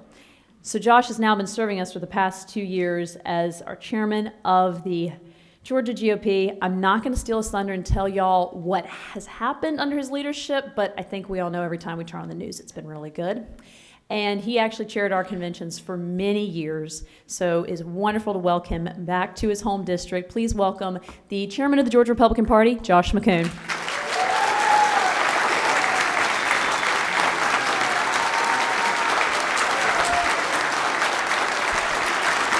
Thank you. Thank you all very much. I noticed the slide there. Proof yet again that the delegates of the 3rd Congressional District are just the smartest delegates in the state of Georgia. I want to thank Katie. She's been an incredible member of our executive team. Obviously, she does tremendous work for the district, but I ask her over and over again to take on additional duties. She never says no. She always does it with a smile, and she does it incredibly well. So thank you, Katie. I really appreciate it.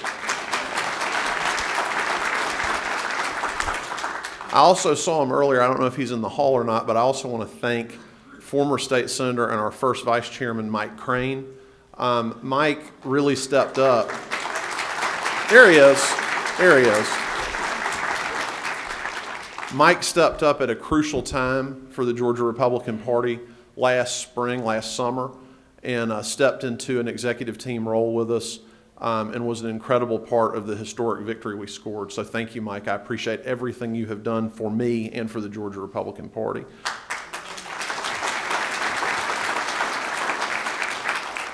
So I really want to share with you kind of 3 things today. Why I think we are all gathered here on a Saturday morning when you could be doing a lot of other things. A little bit about 2024 and a little bit about 2026. So why are we gathered here in this place on Saturday morning? You know, why do we come to these meetings? Why do we work so hard to elect Republicans to public office? And for me, the answer is a question, which is every time we have a presidential election, people on the left, when they lose, will say, I'm going to Canada, I'm going to Europe, I'm going to this place, I'm going to that place, right? And but you know, you're right, most of the time they don't. However, I do want to congratulate Rosie O'Donnell, who I believe did lead.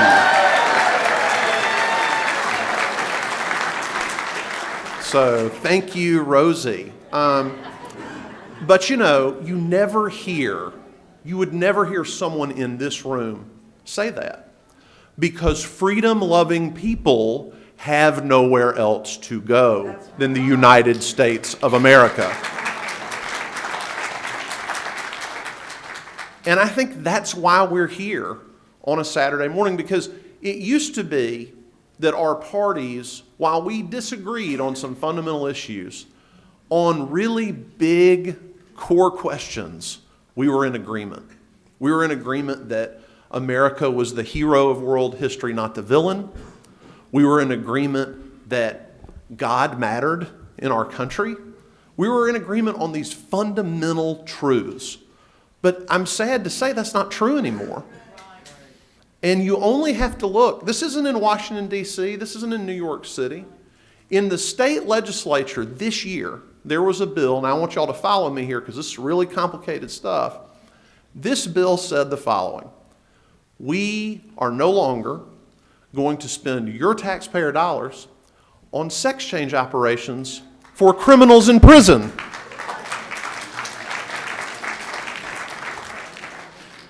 Kind of surprised that wasn't already against the law, but does that sound like a controversial idea to you? Now, I want you to think about all the things that separate the parties. You know, they dealt with immigration issues at the legislature this year, budget priorities, health care. But what was the one issue that got the leadership of the Democratic House of Representatives to get everyone to stand up and walk out in protest? It was to show their solidarity with inmates that want taxpayer-funded sex change operations. That is a gulf.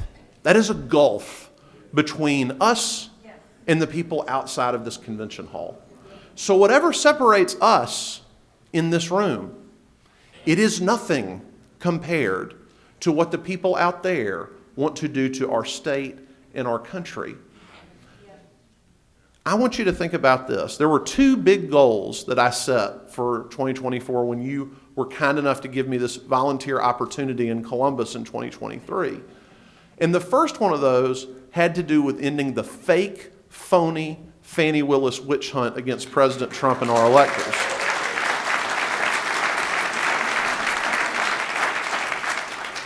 Now, this isn't about disagreeing or winning an election. This is about taking someone's freedom away. The person who occupied this office before me, David Schaefer, he's still under indictment today. We think it's about to go away. But they have indicted him with crimes that would put him in a Georgia prison for decades. So that's what's at stake. So I want you to think about that. When we have people trying to assemble a circular firing squad among the people in this room, we've got to be together because the people out there want to put you in prison, okay?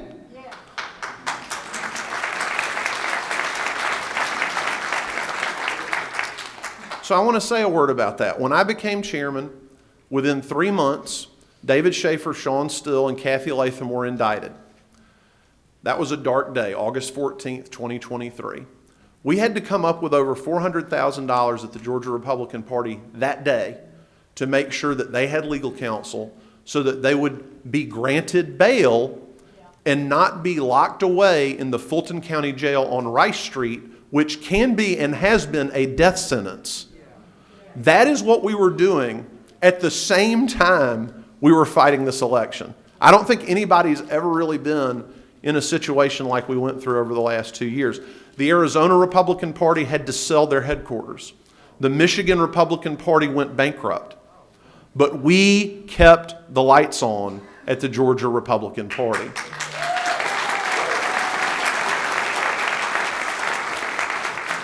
And that's not just because of me, that's because of everybody in this room rowing in the same direction and working together. Now let's talk about the election for a minute. Your prior speaker talked about making Georgia great again. I would say we made Georgia pretty great on November 5th, 2024. Yes, and let me tell you a little bit about it. I said in 2023, we got to elect a Republican president in Georgia. 2018, Brian Kemp won Georgia by 45,000 votes. We all know what happened in 2020. The certified result of that election was an 11,700 vote loss. But in 2024, with Kamala Harris getting more votes than Joe Biden did in 2020, we took this state by over 115,000 votes for Donald J. Trump.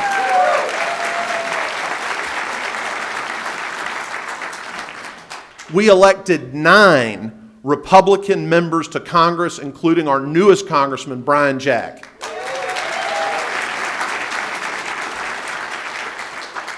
And I am grateful for Congressman Jack because he's here today, but not only is he here, but he's participating in this convention process because he cares about what happens to the 3rd District Republican Party, to the county Republican parties, and to the Republican Party as a movement in this state. So thank you, Congressman.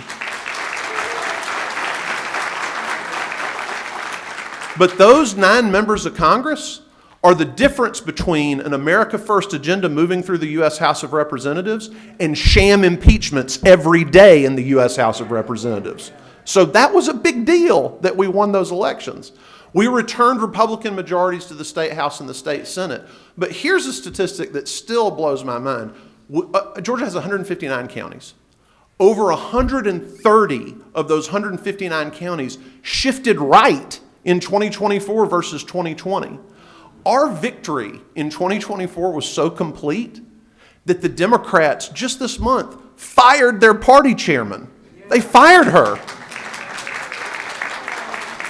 And she's a sitting member of Congress, you know, because they realize how we whipped them last time. Now, how did we do that? Number one, we had a great field program called Trump Force 47. Absolutely, absolutely. If you dealt with a Trump Force 47 staffer, that person was a Georgia Republican Party employee. If you were in a Trump Force 47 office, that party was leased and paid for, at least partially, by the Georgia Republican Party. And we focused, instead of years past where we went after swing voters, I was with Chairman Whatley last night and he made this point. Why were we working so hard to turn out people that we knew a significant percentage were going to vote for the other side? So instead, this time we focused on low propensity voters. These are voters, maybe they didn't vote in the last 4 years or the last 8 years, but we knew if we could get them in that polling place, they were putting it in for Donald J. Trump. So guess what happened? We said, vote early. We kept hitting them over and over and over again. And the result, over 4 million Georgians voted before Election Day in the presidential election.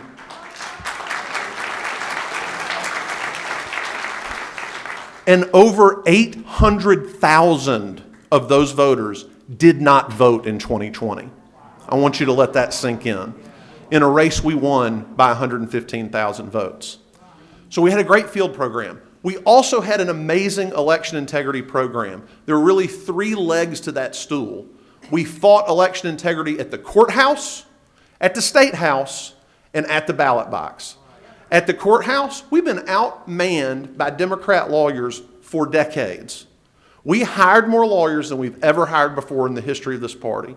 We recruited and trained more volunteer lawyers than we ever have before in the history of this party.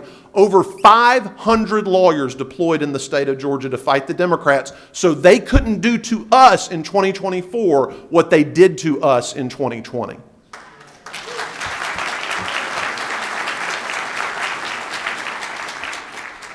At the State House, we passed 3 incredible election integrity bills. People said we couldn't get them passed, we couldn't get the governor to sign them. We got it through the entire process.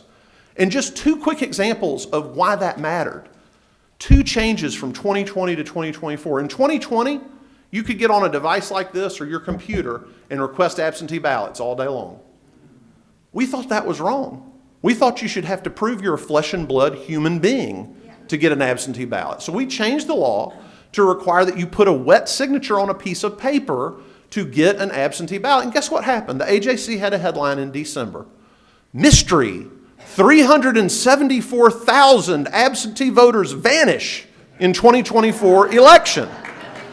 That's what happens when you demand fair elections. And in a race that was decided by 115,000 votes, you can't tell me that didn't matter.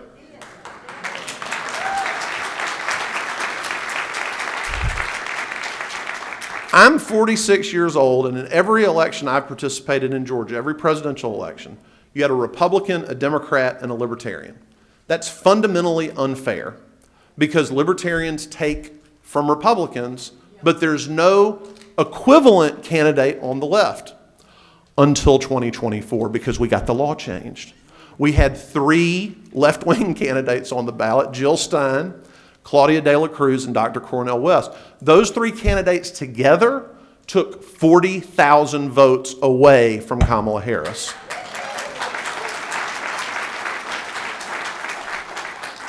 In an election decided by 115,000 votes, that 40,000 leads to the statistic I am most proud of the 2024 election. Guess how many lawsuits or recount requests were made by Democrats? 0. 0. And with your help, we raised, personally, not the RNC money, the other money that comes in, we raised over $3 million at the Georgia Republican Party in the most competitive fundraising environment in my lifetime. So we were able to take that money, use it to defend our electors and accomplish what I talked about a moment ago, and also conduct the political action we needed to do. So we have had an amazing 2024. But what about 2026? We have the #1 targeted U.S. Senate race in America in Georgia. It's going to be a $500 million proposition, that U.S. Senate race. And we have, in my view, the most unqualified member of the United States Senate in Jon Ossoff. I used to say it was sort of a horse race between Jon Ossoff and Senator Fetterman. But if I ever run into Senator Fetterman, I owe him an apology.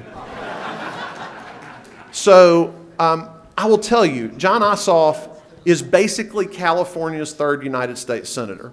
And if he wants to represent California, that's fine. He should move, and that's where he should be. But we need an America First conservative representing Georgia in the U.S. Senate.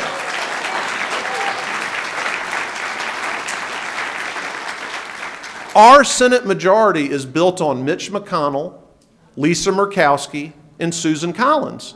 We need someone who is going to enthusiastically get behind President Trump's agenda in the final 2 years of his administration. And this is where, if it's going to happen anywhere in this country, it's going to happen in Georgia.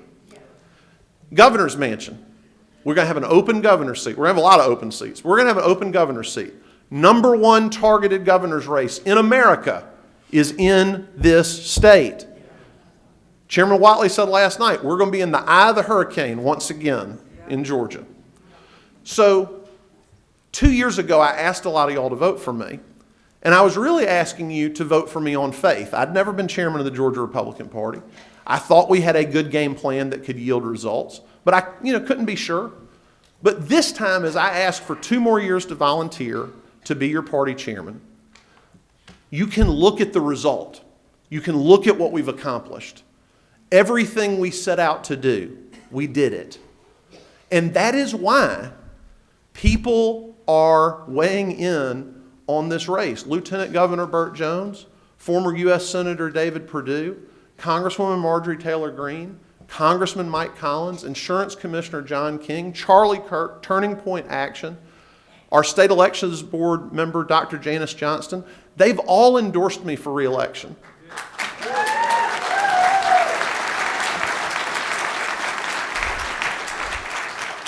And the reason is what I said at the beginning. The stakes are too high for us not to put our A-team on the field. We don't need someone in this office that requires on-the-job training, that has never run a successful campaign for any public elected office. We've got to have people that understand what it takes to win. And so I am asking those of you that are going to be in Dalton in June, really 2 things. #1, y'all know a lot of people all over this state. Some of y'all have known me a long time. Some people in this room have known me for 2 decades or more. I need you to tell people the story that I've told you today. It's really important. And most importantly, I'm asking for you to vote for me, Josh McCoon, to be your next state party chairman, and let's keep winning. Thank you very much.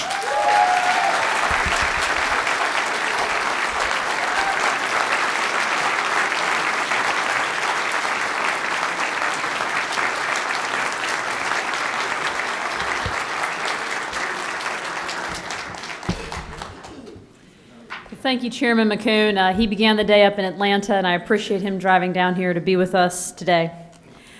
All right, let's get on. Now that we've talked about state party office, we have to move on to the next item on our agenda. We will have a vote on the adoption of the convention agenda and the standing rules.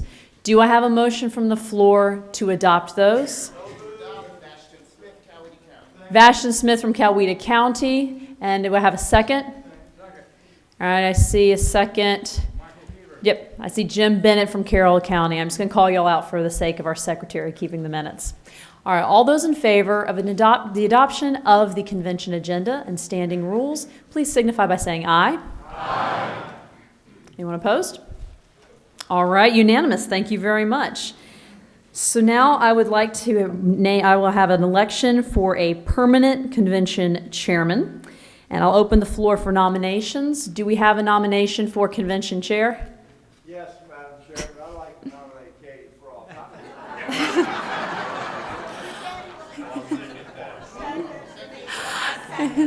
So I have thank you. I have a nomination from Brant Frost of Coweta County, a second from Denise Ogino of Fayette County. Are there any other nominations? Would one of y'all like to do this? Okay, all right, then would anyone like to, we'd have a motion to close nominations? Yep. All right, I have Laura Lee Newsom from Coweta County with a motion to close nominations, second from Randy Huff from Fayette County. All those in favor of closing nominations, please signify by saying aye. Aye.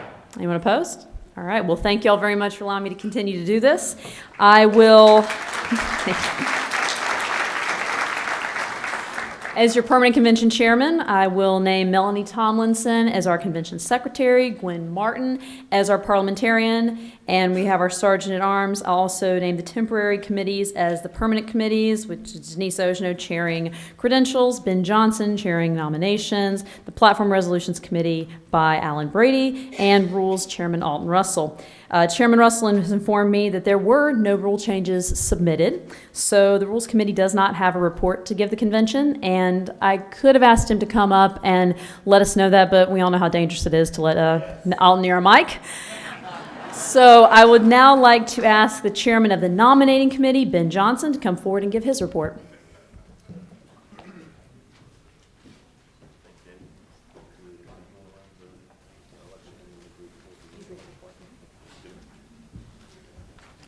Gwen.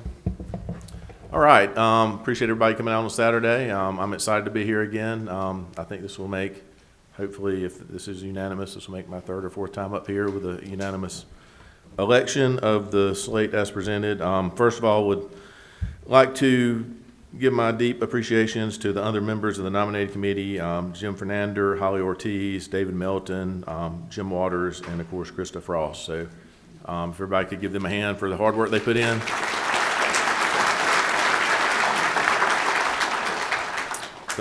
All the times that I've served as chair of the nominating committee for the 3rd District, we've done our best to make sure of the folks that did apply, that we've been equitable in the nicest sense of that term, and also tried to put in folks that we knew would serve honorably and put in hard work. So proud to say that we've done the same job again today.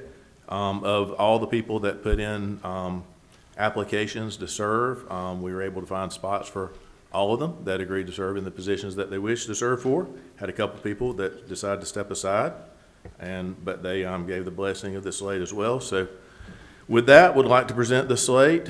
As chair, Katie Frost. As first vice chair, Randy Ognio.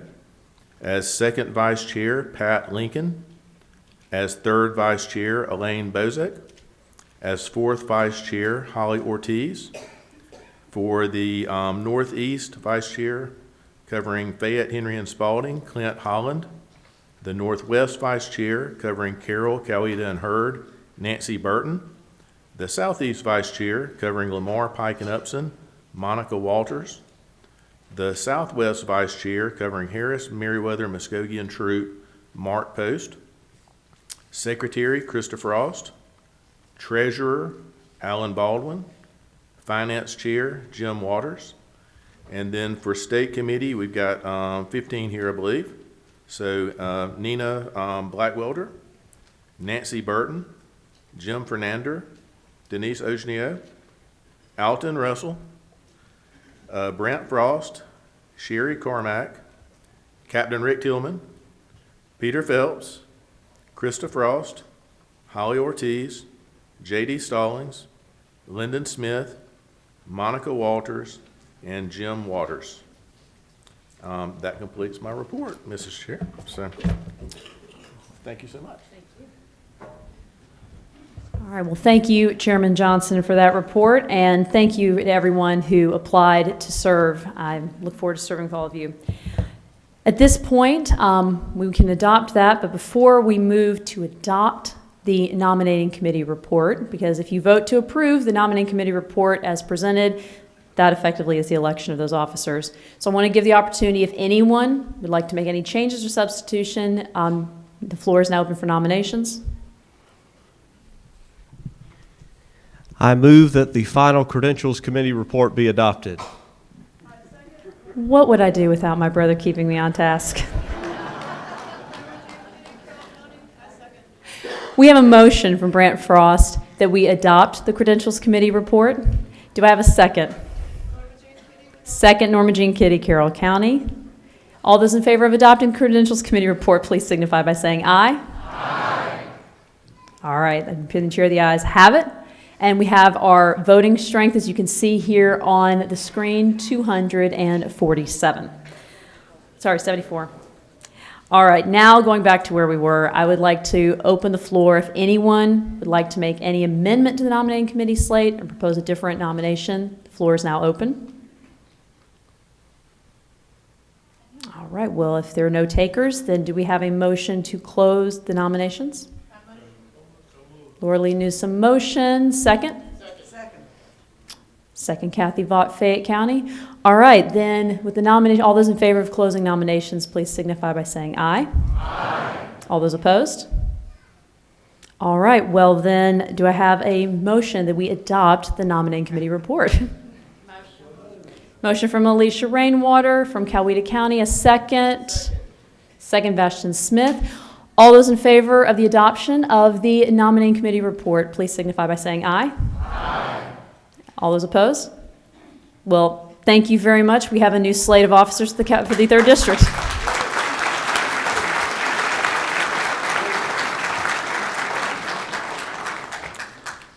All right, well, thank you so much for that, and it has been an honor to serve you, like I said, the past 13 months, and I look forward to another 2 years with y'all. We have a lot of great things in store for the 3rd District.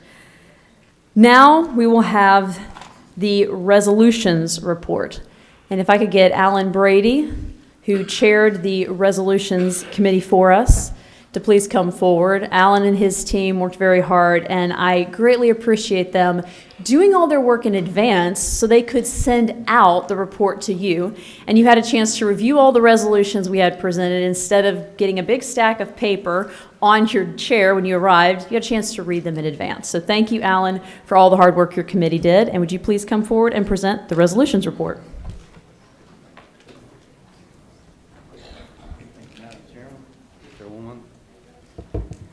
All right, so first I would like to invite up all the members of the Resolution Platform Committee. And in case you don't remember who you were, I'll read your names. I'm already up here. Brant is here. Alan Baldwin, Beth Pierce, Dan Woltman, Holly Ortiz, Jeremy Culpepper, Joe Ligon, Joseph Smith, Lyndon Smith, Mark Hines, Maxwell Britton, Ron Fuller, Stephen Allagood.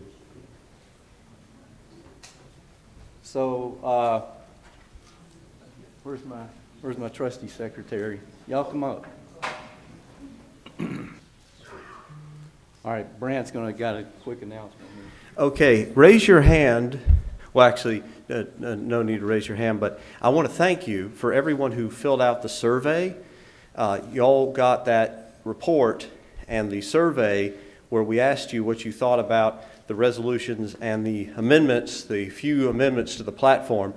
The convention rules state that it takes 75% of respondents to get something on a up or down vote. And I'm pleased to report that well over 80% of you voted yes on everything. We have always tried to make sure that we solicited feedback. I'm also proud to say that 3 amendments were suggested by you delegates. Kathy was one of them. And of those 3, you know which Kathy you are, and of those 3, we adopted them all. We're the only district in the state that solicits feedback before the convention on resolutions and allows delegates to vote, and also takes in their suggestions in real time. And we're also the only district in the state that will allow you to serve on the resolutions committee, basically if you raise your hand and say, I'm interested. And not to denigrate my fellow members, but I say all that to say how incredibly open and engaging and transparent this process is, uniquely in the entire state. And I'm very thankful that we once again were able to reflect your sentiments with over 80% support for each of these items. So our chairman will, I believe he has his report here to read to you.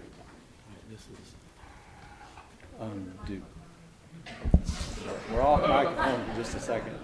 Yeah, back down to earth. Okay, so I think the way we're going to do this is similar to what we did last year. I'll go through and I'll read the changes to the platform. We'll put them up on the screen, correct? And then let me get through the whole thing once, and then we'll talking about it if we need to. So first change on the platform, proposed addition. Let me get in the right spot here. Okay, this is under education. We detest the leftist agenda in America's classrooms, which promotes critical race theory, anti-white bigotry, sexual degeneracy, and anti-American revisionism like the 1619 Project.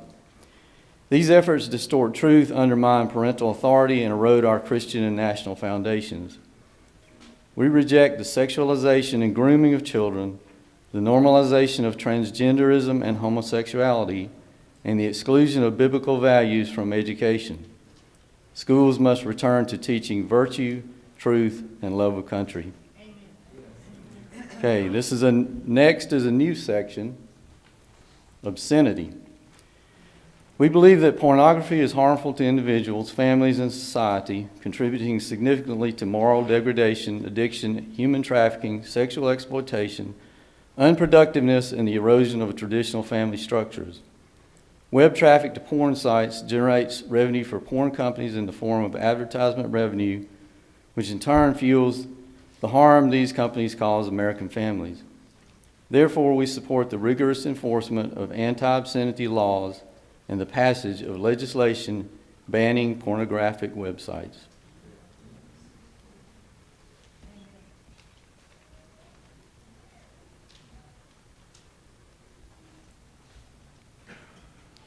Bear with me. Okay.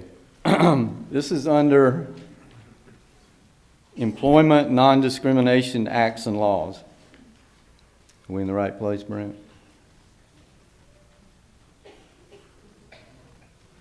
Am I in the right place? Okay. All right.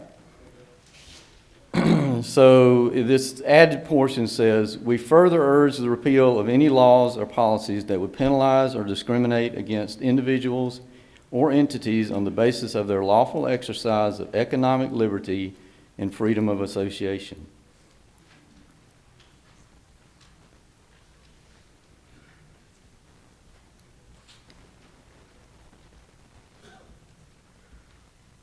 Okay, I believe that's all of the changes to the platform, correct? Okay, so what I'm going to do now is I'm just going to read, because most of what we try to do generally was have the title explain the resolution. So There was one left out about the illegal. Oh. Yeah, I'll read that here for you. Go ahead, please. I couldn't find it here. This was suggested by a delegate.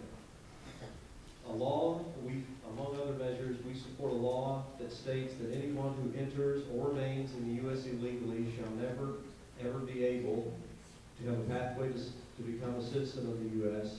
or be able to vote in any of the elections of the U.S., including their offspring.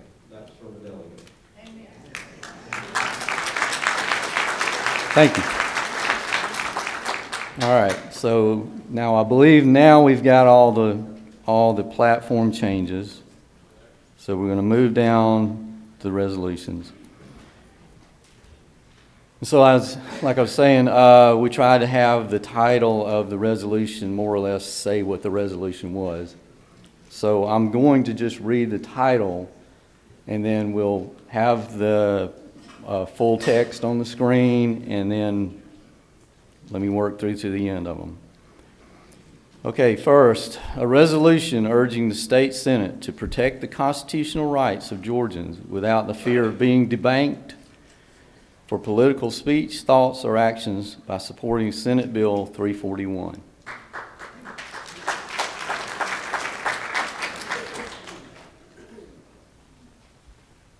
A resolution on personhood.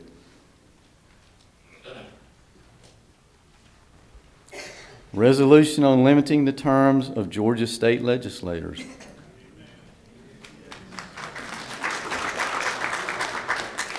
A resolution to censor Speaker John Burns.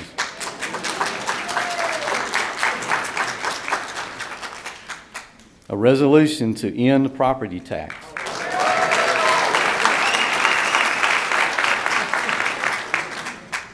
I suppose this is really say a resolution in opposition to state-mandated nonpartisan elections. A resolution calling on the GAGOP convention to pass a resolution to prohibit Brad Raffensperger from running as a Republican.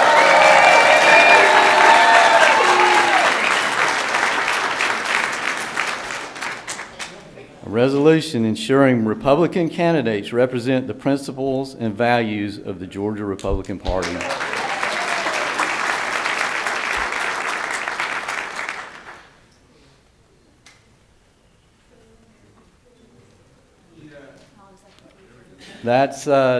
Concludes our report, and then I suppose I'll leave it to the chair lady, and we'll stay up here in case there are questions or comments, and we have a lot of subject matter experts up here, so should be able to answer it. Thank you. Thank you, Alan. Appreciate Alan and his committee and all the hard work they put in. So as Brent was mentioning earlier, we had over 80% support for these resolutions. So excuse me, I just got to get back to my notes. All right, so since we had the overwhelming majority, what I'm going to ask is if the convention, you have an item you wish to discuss, then you can make a motion to separate that out, and we can discuss it individually, and then the ones that everyone is willing to agree on, we can vote on those. Just one moment. I see someone already at the microphone, though. The gentleman from Coweta is recognized. Thank you. In keeping with the rules of the convention and with previous rules that state the same thing, I move the adoption of the report in its entirety as our convention rules state that if any item that gets over 75% support in the survey is given an up or down vote, and since they all got a 75% support, I move the adoption of the full report. All right, we have a motion for the adoption of the full report. We have a second. All right. Is there any discussion on adopting the report in its entirety? All right. All those in favor of adopting? Well, where are you?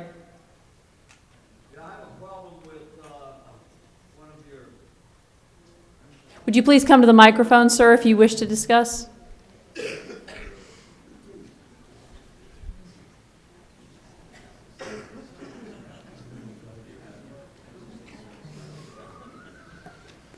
And then if you would just state your name and county for our records, please. Thomas Mills from LaGrange, Troup County. Under immigration, I believe it's resolution that you have here, 15, a ban for at least 7 years. Why are we giving them 7 years?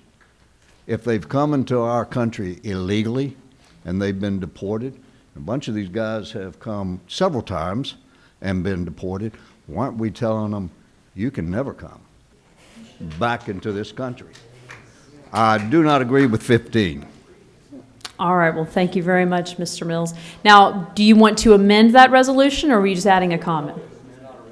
Sorry, platform. Do you wish to amend that, or do you think he's just making a comment there? Mm-hmm.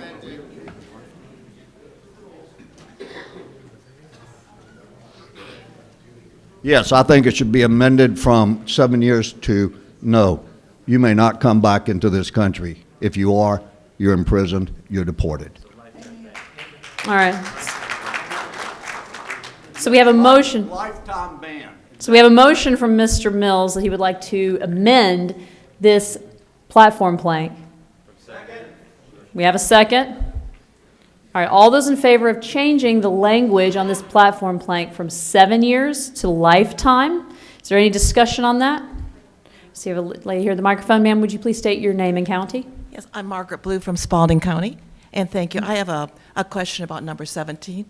All right, well, may I ask if you wouldn't mind just holding your question on 17 so we can address this one real quick, and then we will get to yours. Does anyone have anything regarding the matter at hand, which is changing the wording from 7 years to lifetime? All right, then I will go ahead and say all those in favor of changing the language, please signify by saying aye. Aye. All those opposed? All right, the opinion of the chair, the ayes have it, and that amendment has been made to that platform plank.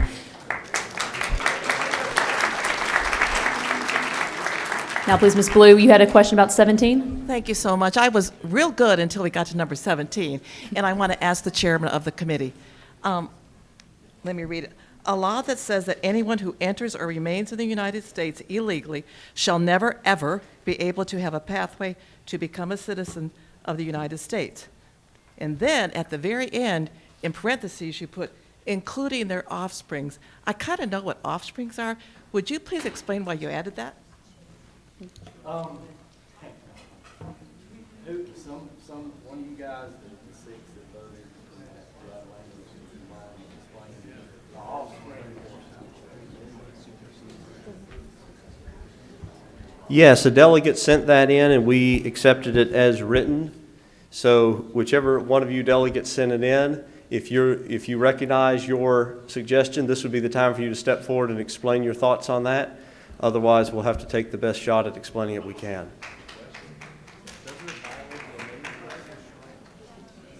Is that you? Oh, great. All right, well, the delegate who made that suggestion is going to make her way to the microphone and explain to us why she submitted her thought process behind that. Thank you. And when you get to the microphone, just please state your name and county for our records. I'm Sharon Bachtel, with Douglas County. Okay, thank you. I added including their offspring. I think it means that the people that came in with families or the kids that came over by themselves, they didn't come here legally. So I think anybody that comes legally should be allowed to have a pathway to citizenship. Otherwise, no. I don't know if that answers your question. All right. Does anyone else wish to speak regarding this? May I respond to that? All right, may I ask you, please just hold one moment, because we do want to let anyone who wishes to speak on this to speak a first time before we have a second time. So, I just wanted to clarify the 14th Amendment. Offspring may be people that are already alive, but if somebody has a child and has offspring, the 14th Amendment kind of covers that, at least at this juncture. So I didn't want to have us have something that doesn't jive with what's currently already passed in the country. So, thank you for that point. That was Tim Ryan from Coweta County for the records. All right, does anyone else wish to speak to this who's not spoken yet? All right, I see some folks coming up, and then we will get back to you. Hey, I'm Sandy Hayner, Coweta County, and I'm with a missions organization and have friends that are kind of in this situation before this whole influx of illegals came. And I just want to present on another side of that, that sometimes people will come illegally with children that are underage who have no decision in that. They're with their parents.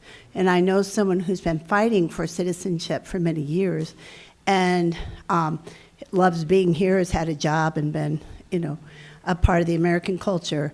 And the threat to go back to a country in Africa that she doesn't even know the culture.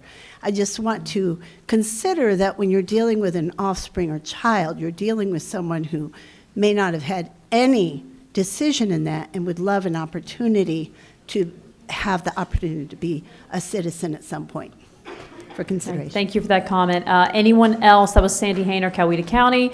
I have Sarah. Ms. Blue, would you mind letting this folks say the microphone? All right. Okay. Yes, ma'am. Name and county, please. Hi, Cheryl Walling, Fayette County. What catches me on the offspring is, what if the offspring never was in the country yet? They went back, had a baby, the baby came legally. Is that going to exclude that child from coming here legally? And I think what we're trying to get to are the dreamers. And I'm really on the fence then, because they really didn't have a choice, my understanding of how they got here.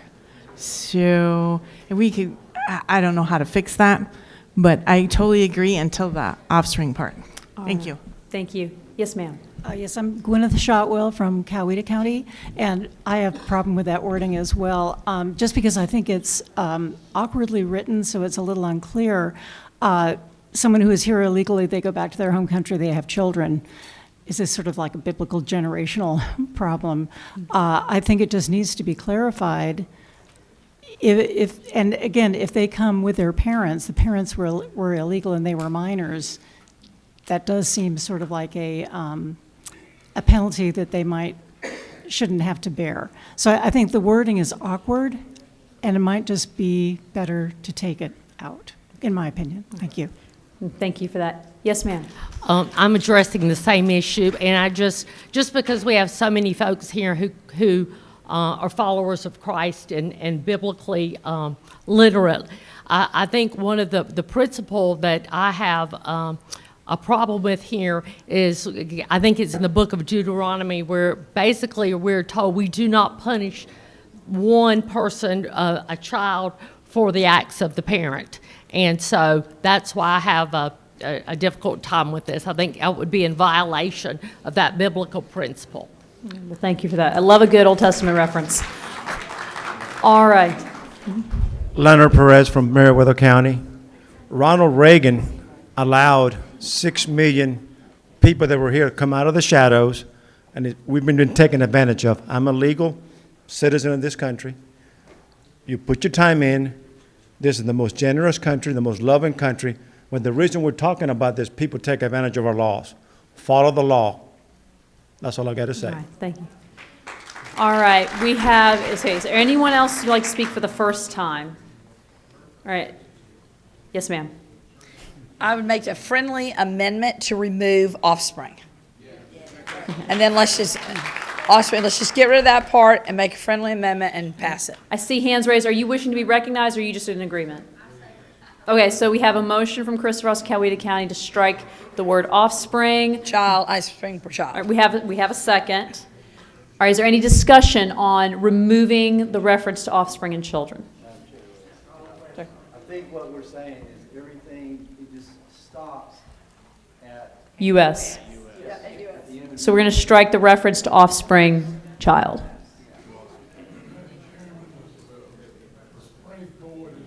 Would you please go to the microphone if you'd like to address? Hank Ashmore, Coweta County.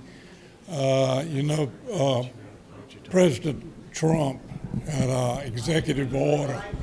Did you get to the mic again? Pardon?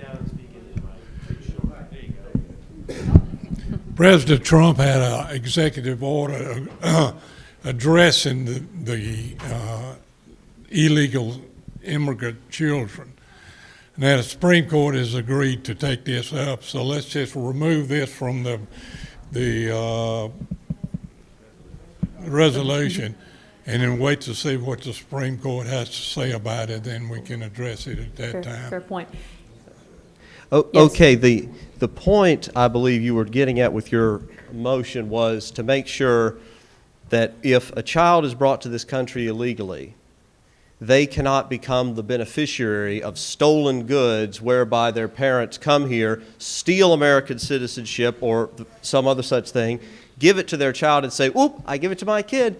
You can't steal a precious piece of art, hand it to your child and say, "Oop, the cops can't take it back. I gave it to my kid." It doesn't work that way. Isn't that the point, Ms. Sharon, you were trying to make? So let me, so if that's the case, so if that's the case, we just need to reword this to reflect that sentiment, because I'm pretty sure that's the majority sentiment here today. Let me hear by clap, how many of you agree with the idea that children brought here illegally should not be the recipient of effectively stolen goods, U.S. citizenship? Okay. Then I suggest that it say... I'm sorry, but we do have a motion and a second. Okay, then I'll make a motion that. to amend, amend the motion to say, including their child who also came into the country illegally. Does that make sense? Yeah. We'll just take out the word offspring.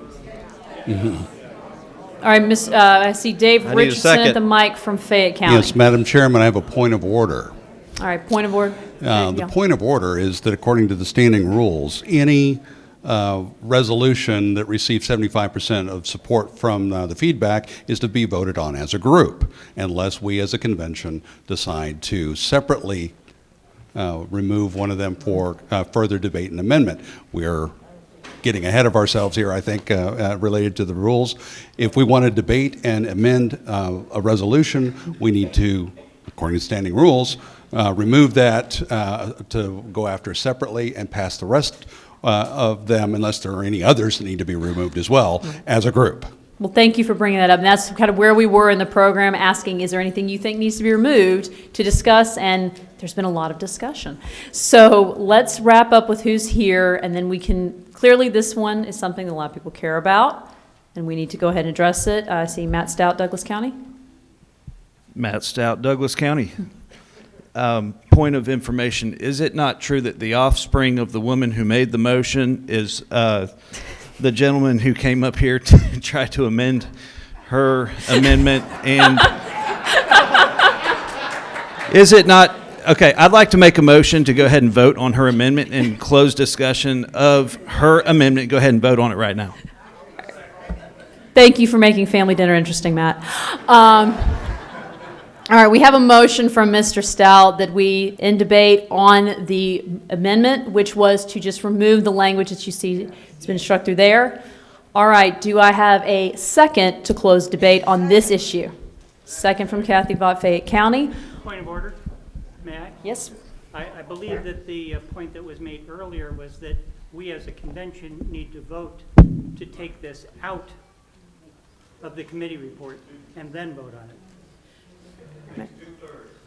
We can do that, unless my parliamentarian would like to correct me. It seems that y'all have already discussed it and are looking to amend it, and this amended version would be able to pass. Would the parliamentarian like to correct me, or are we good to just proceed with the current vote?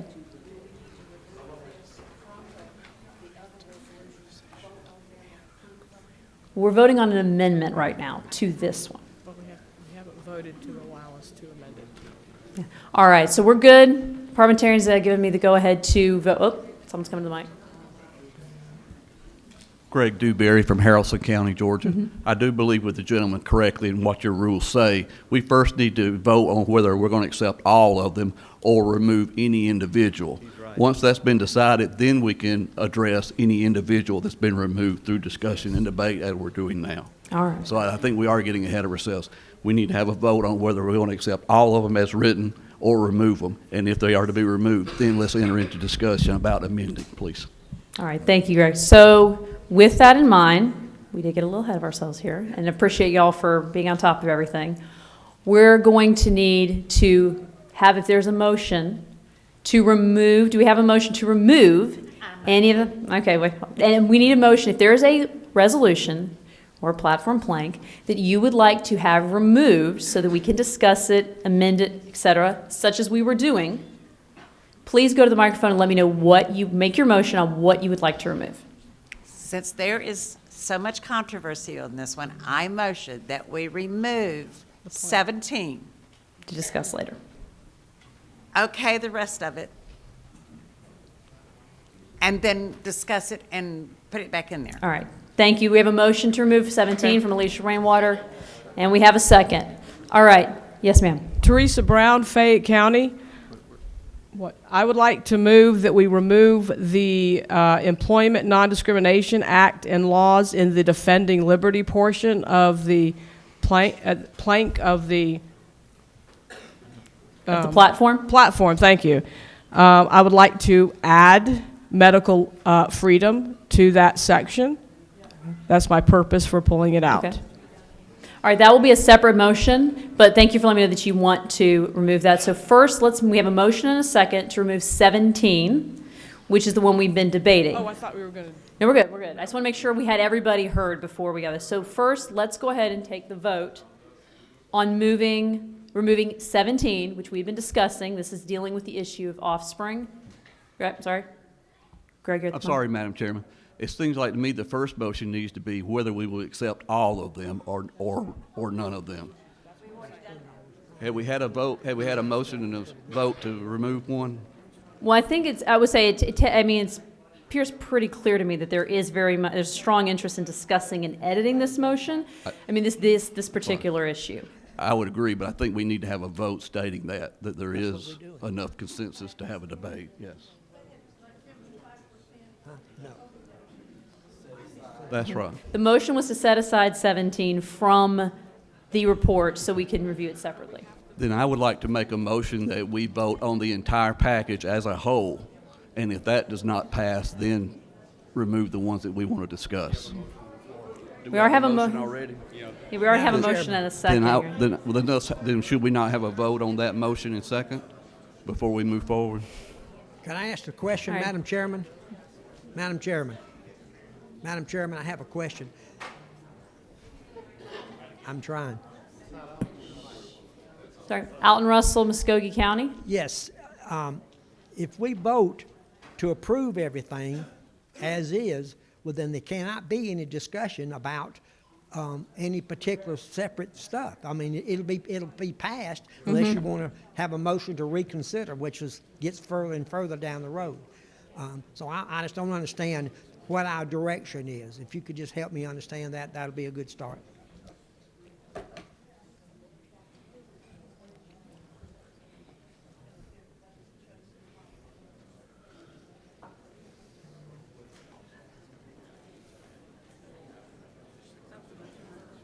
I talk less if I had some. All right, so I've been conferring with our parliamentarian and Secretary of the Resolutions Committee to have some context he wanted to provide. This is super simple. If you want to take something out, you make a motion to take something out of the report for further discussion. It requires a 2/3 vote. That is a debatable motion. 2 people have said they want to take something out. At this point, if you want to just get that vote over with, the thing would be to stop further discussion, vote on the motion to take it out. If you want to take it out, vote yes. You want to take it, don't want to take it out, leave it in as a group, vote no, and then vote on the second suggestion. Same thing. You want to take it out, vote yes. Want to leave it in as a group, vote no. And then if both motions, which take a 2/3 vote, fail to pass, we will have the whole report as presented, and then we'll have an up or down vote on it. This could literally take 30 seconds. Good. Madam Chairman, point of order. We can't vote on just a piece of a resolution. We'd have to remove the entire resolution from the package and vote on it separately. That's the motion on the floor. Okay, so let's be sure we're clear that we're removing the The entire motion- resolution. The motion on the floor was to remove number 17. Well, number 17 is a portion of the resolution. You have to remove the entire That's the resolution platform. for Sorry, debate. sorry. This is a part of the platform, so it's item 17. 17 is part of the platform, Yes, it's not a sir. resolution. Call the question, please. Then we're fine. Then we're fine. All right, so the question's been called to remove number 17 so that we can remove it from the entire package.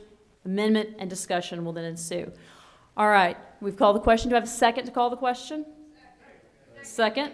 All right, all those in favor of calling the question and ending debate on whether or not to remove item 17, please signify by saying aye. Aye. All right, all those opposed? Always one. All right. Now, we will vote on whether or not to remove item 17 from the platform package so that we can then discuss it and amend it. All right. All those in favor, that was to close debate. That's right. That's right. All those in favor of removing item 17 for amendment and debate, please signify by saying aye. Aye. That down like 2/3 to me, but anyone opposed? No. All right, that was that in the opinion of the chair, that was 2/3. So item 17 from the platform is going to be removed for discussion and debate. I know we had another one. Teresa Brown from Fayette County, you want to remove 15, correct? Remove it from the package so it can be discussed separately? Yes, I'm not sure if it's 15, excuse me. The Employment Non-Discrimination Act and laws, correct? Yes, yes. You want to add medical treatment to that. I think the committee would love that. All right, so that would need, but we'd have a motion to remove it, just as we did before, so that we can discuss it separately.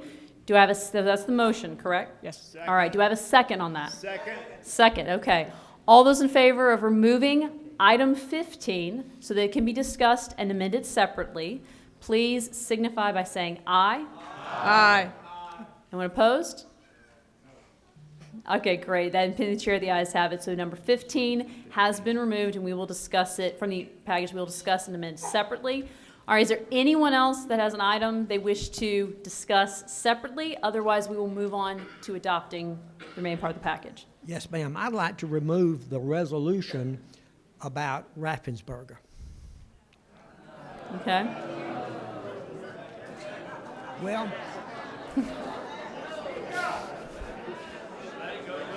it's so. All right, so y'all, please be in order. Give Mr. Russell. It's All right. it's okay to be opposed, and I don't have any problem with that. But you know what? Raffensperger carried Georgia with 54% of Republicans. So to tell him he can't run as a Republican, you're restricting 54% of the Republicans in our state.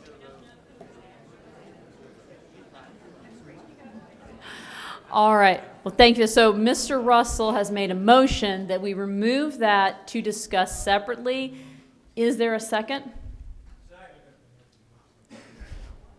Second? All right. We have a second, Mr. Grantham from Muskogee. All right. All those in favor of removing the resolution regarding Secretary of State Raffensperger for debate and discussion separately. This will require a 2/3 vote. If you're in favor of removing that so we can debate it separately, please say aye. If you wish for it to remain in the package to be voted up or down, say no. So all those in favor of removing this for debate, please say aye. Aye. All those opposed? No. I think that one was kind of obvious.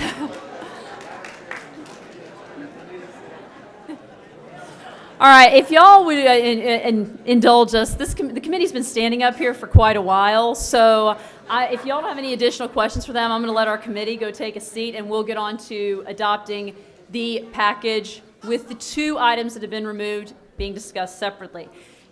All right, do I have a motion that we adopt the remaining portion of the resolution? All right, I got a motion from Vashti Smith that we adopt, a second from Tim Ryan.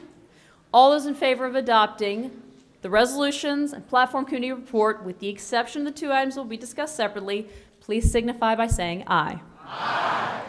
All opposed? All right, great. Thank you all very much. We're now back then to the discussion of item 17. And if I can rewind my mental tape, we had a lot of amendments and a lot of discussion. But where we were was striking the language of including their offspring/child who came to the country with them illegally. That is the motion on the floor now that we're back to this point. All right, and anyone who wishing to discuss, please approach the mic. Yes, ma'am, name and county. Hi, my name is Miriam from Fayette County. I just wanted to make a statement. Both of my parents came to the United States over 30 years ago, legally. I am first generation American citizen, so this is very important to me because I don't think it's fair that children can benefit, illegal migrants' children can benefit from hardworking Americans. That's it. All right, we're going to alternate. Yes, ma'am, name and county, please. Hi, Linda Kripe from Douglas County. I think that we should change the verbiage from, from offspring to born here of an illegal immigrant, which goes into birthright citizenship. Yeah. In other words, it goes back into birthright citizenship. They shouldn't have that opportunity while they're here as an illegal. All right, thank you for that. Yes. Vashton Smith, Coweta County. I just wanted a little bit of clarification. So when we're talking about a child born to an illegal alien, are we referring to solely children who are born outside of the United States and brought here by their parents, or children brought here, or children born here to an illegal alien parent that automatically becomes citizenship through birthright citizenship? Because there are two separate sides to it. I think we should clarify this resolution to say that essentially dreamers, children who are brought here by their parents, who have committed no crime, but their parents committed a crime, should be eligible, while birthright citizenship should be struck down. All right, that's it. All right. Thank you, Beth. All right, yes, ma'am. Yeah, Teresa Brown, Fayette County. I would like to leave the language in because I don't believe, while I have sympathy for the woman who mentioned the Deuteronomy passage, I don't think it's just so much punishing as it is not allowing them to benefit from a crime. So I feel like that's what this phrase is focused to. So thank you. All right, anyone? Yes, sir. Name and county, please. Gary Anderson, Haralson County. This is just food for thought. My nephew, through marriage, married an illegal who came here illegally as an infant. Her and her brother both were infants. As they grew up, they wanted to be U.S. citizens and be legal. So they enrolled in the military and served militarily to get their citizenship to this country. There needs to be a path for those that are, but I'm not saying somebody that comes across the country today, their kids should be legal today. I'm just saying where those were so young, there was a path through military service in our military. Thank you. Yes, sir. Name and county. I'm Mr. Littlejohn from Carroll County. Could you get in the mic, please? I thought I don't think I needed a microphone. Because I got a pretty good voice. All right. Well, Mr. Littlejohn from Carroll. That is loud, isn't it? Golly, that's loud. I'm Mr. Littlejohn from Carroll County. I've been in my underwear for a long time watching this crap in the last few years, and the main thing is about this last part is it seems like the Supreme Court is right now taking this 14th Amendment stuff on birthright citizenship, which is an interpretation of this has been going on many years, and back in the long time ago, all this stuff wasn't seem to be an issue, like 40, 50 years ago, but now it seems to be a big issue, and I just wonder if we shouldn't wait till the 14th Amendment stuff with the Supreme Court and come back to it later.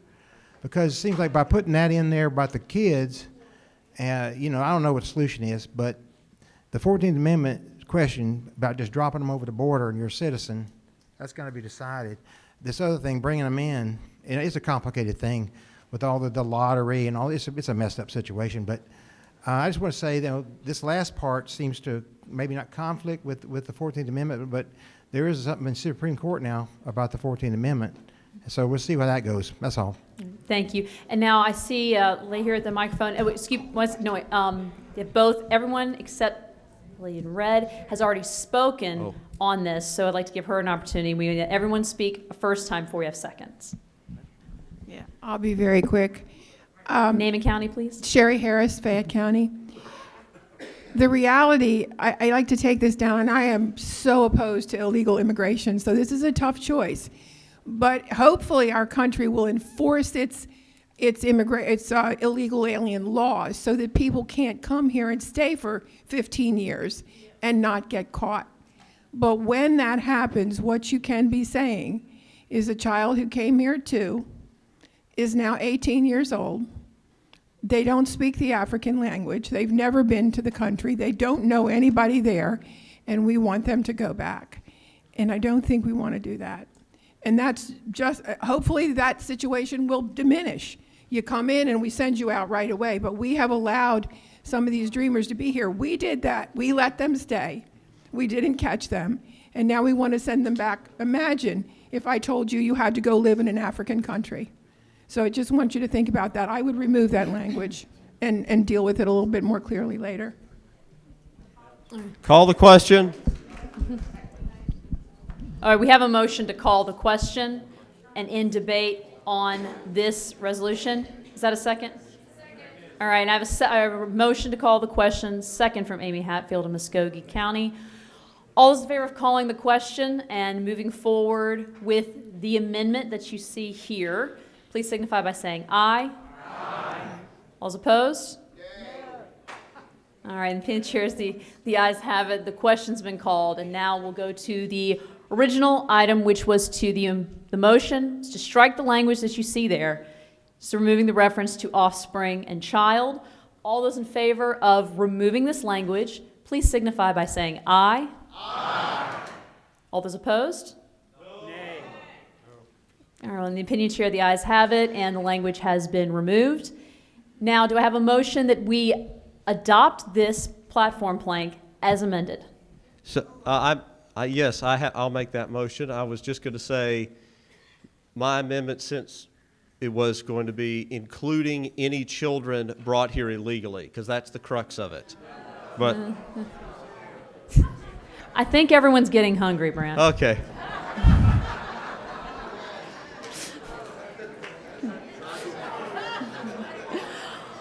All right, that motion. All right, so. Thank you. I have a motion to approve as amended, and I see a second. All those in favor of approving this platform plank as amended, please signify by saying aye. Aye. All those opposed? All right, thank you very much. Number 17 has been approved as amended. Now we'll go on to item 15, which was dealing with the employer discrimination. Teresa Brown from Fayette County had that. What is your amendment, Teresa? My amendment is to add in the phrase, the principles are in violation of the fundamental, add rights of medical freedom, comma, freedom of association. So we're adding medical freedom. Yes, right. Where's the phrase? Fundamental right of medical freedom, freedom of association. Yes, of medical freedom in front of freedom of association. All right. All right, adding medical freedom, freedom of association. Do I have a second on that motion? Medical freedom of association. All right, we have. Add that phrase. So we have a second, and we'll get that on the screen for you, but fairly simple amendment here. If y'all just give us your attention, we're just adding medical freedom and just for grammar purposes, but we're adding the concept of medical freedom to this. Well, I believe Mr. Sandy Brown at the microphone is going to explain that to us. Is this on? This is about employment discrimination. As an airline pilot, I stood on natural immunity as well, and most of my colleagues did not because they were pressured by the Biden White House.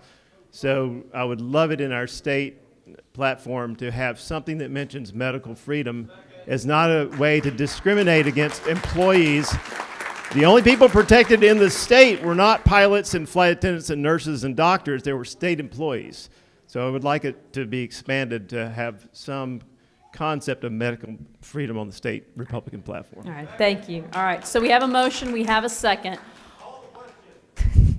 All those in favor of adopting this new language, or amending this to include the language of medical freedom, please signify by saying aye. Aye. All those opposed? Fantastic. All right, now do I have a motion that we adopt this amended language? All right, I see a second from Beth Littlejohn, Carroll County. All those in favor of adopting the amended language, please signify by saying aye. Aye. All those opposed? All right, fantastic. Well, guess what? We're done with all of our resolutions.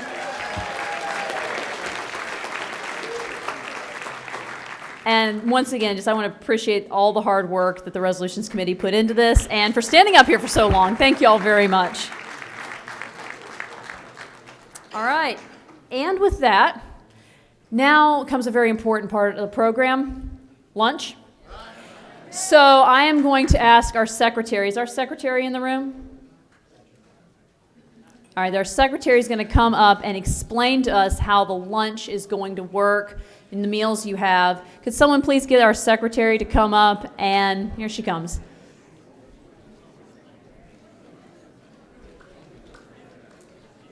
All right, if y'all would please give your attention to the secretary. He's going to explain to you how you get your meals.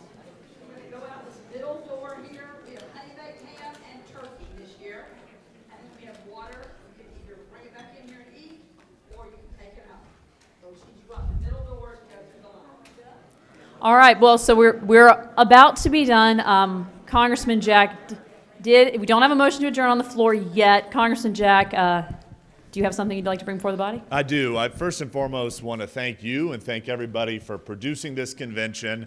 I didn't know this, but Nancy from Heard County told me that you were honored as the Republican Volunteer of the Year for RNLA. I think you earned that today, moderating that discussion.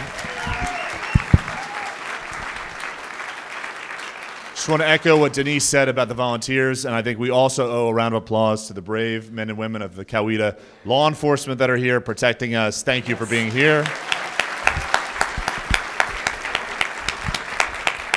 And with that, Madam Chair, I move that we adjourn. All right, well, I think the congressman's made the most popular motion of the day. Do we have a second that we adjourn? Second. All those in favor of adjournment, please signify by saying aye. Aye. All those opposed? All right, we are adjourned.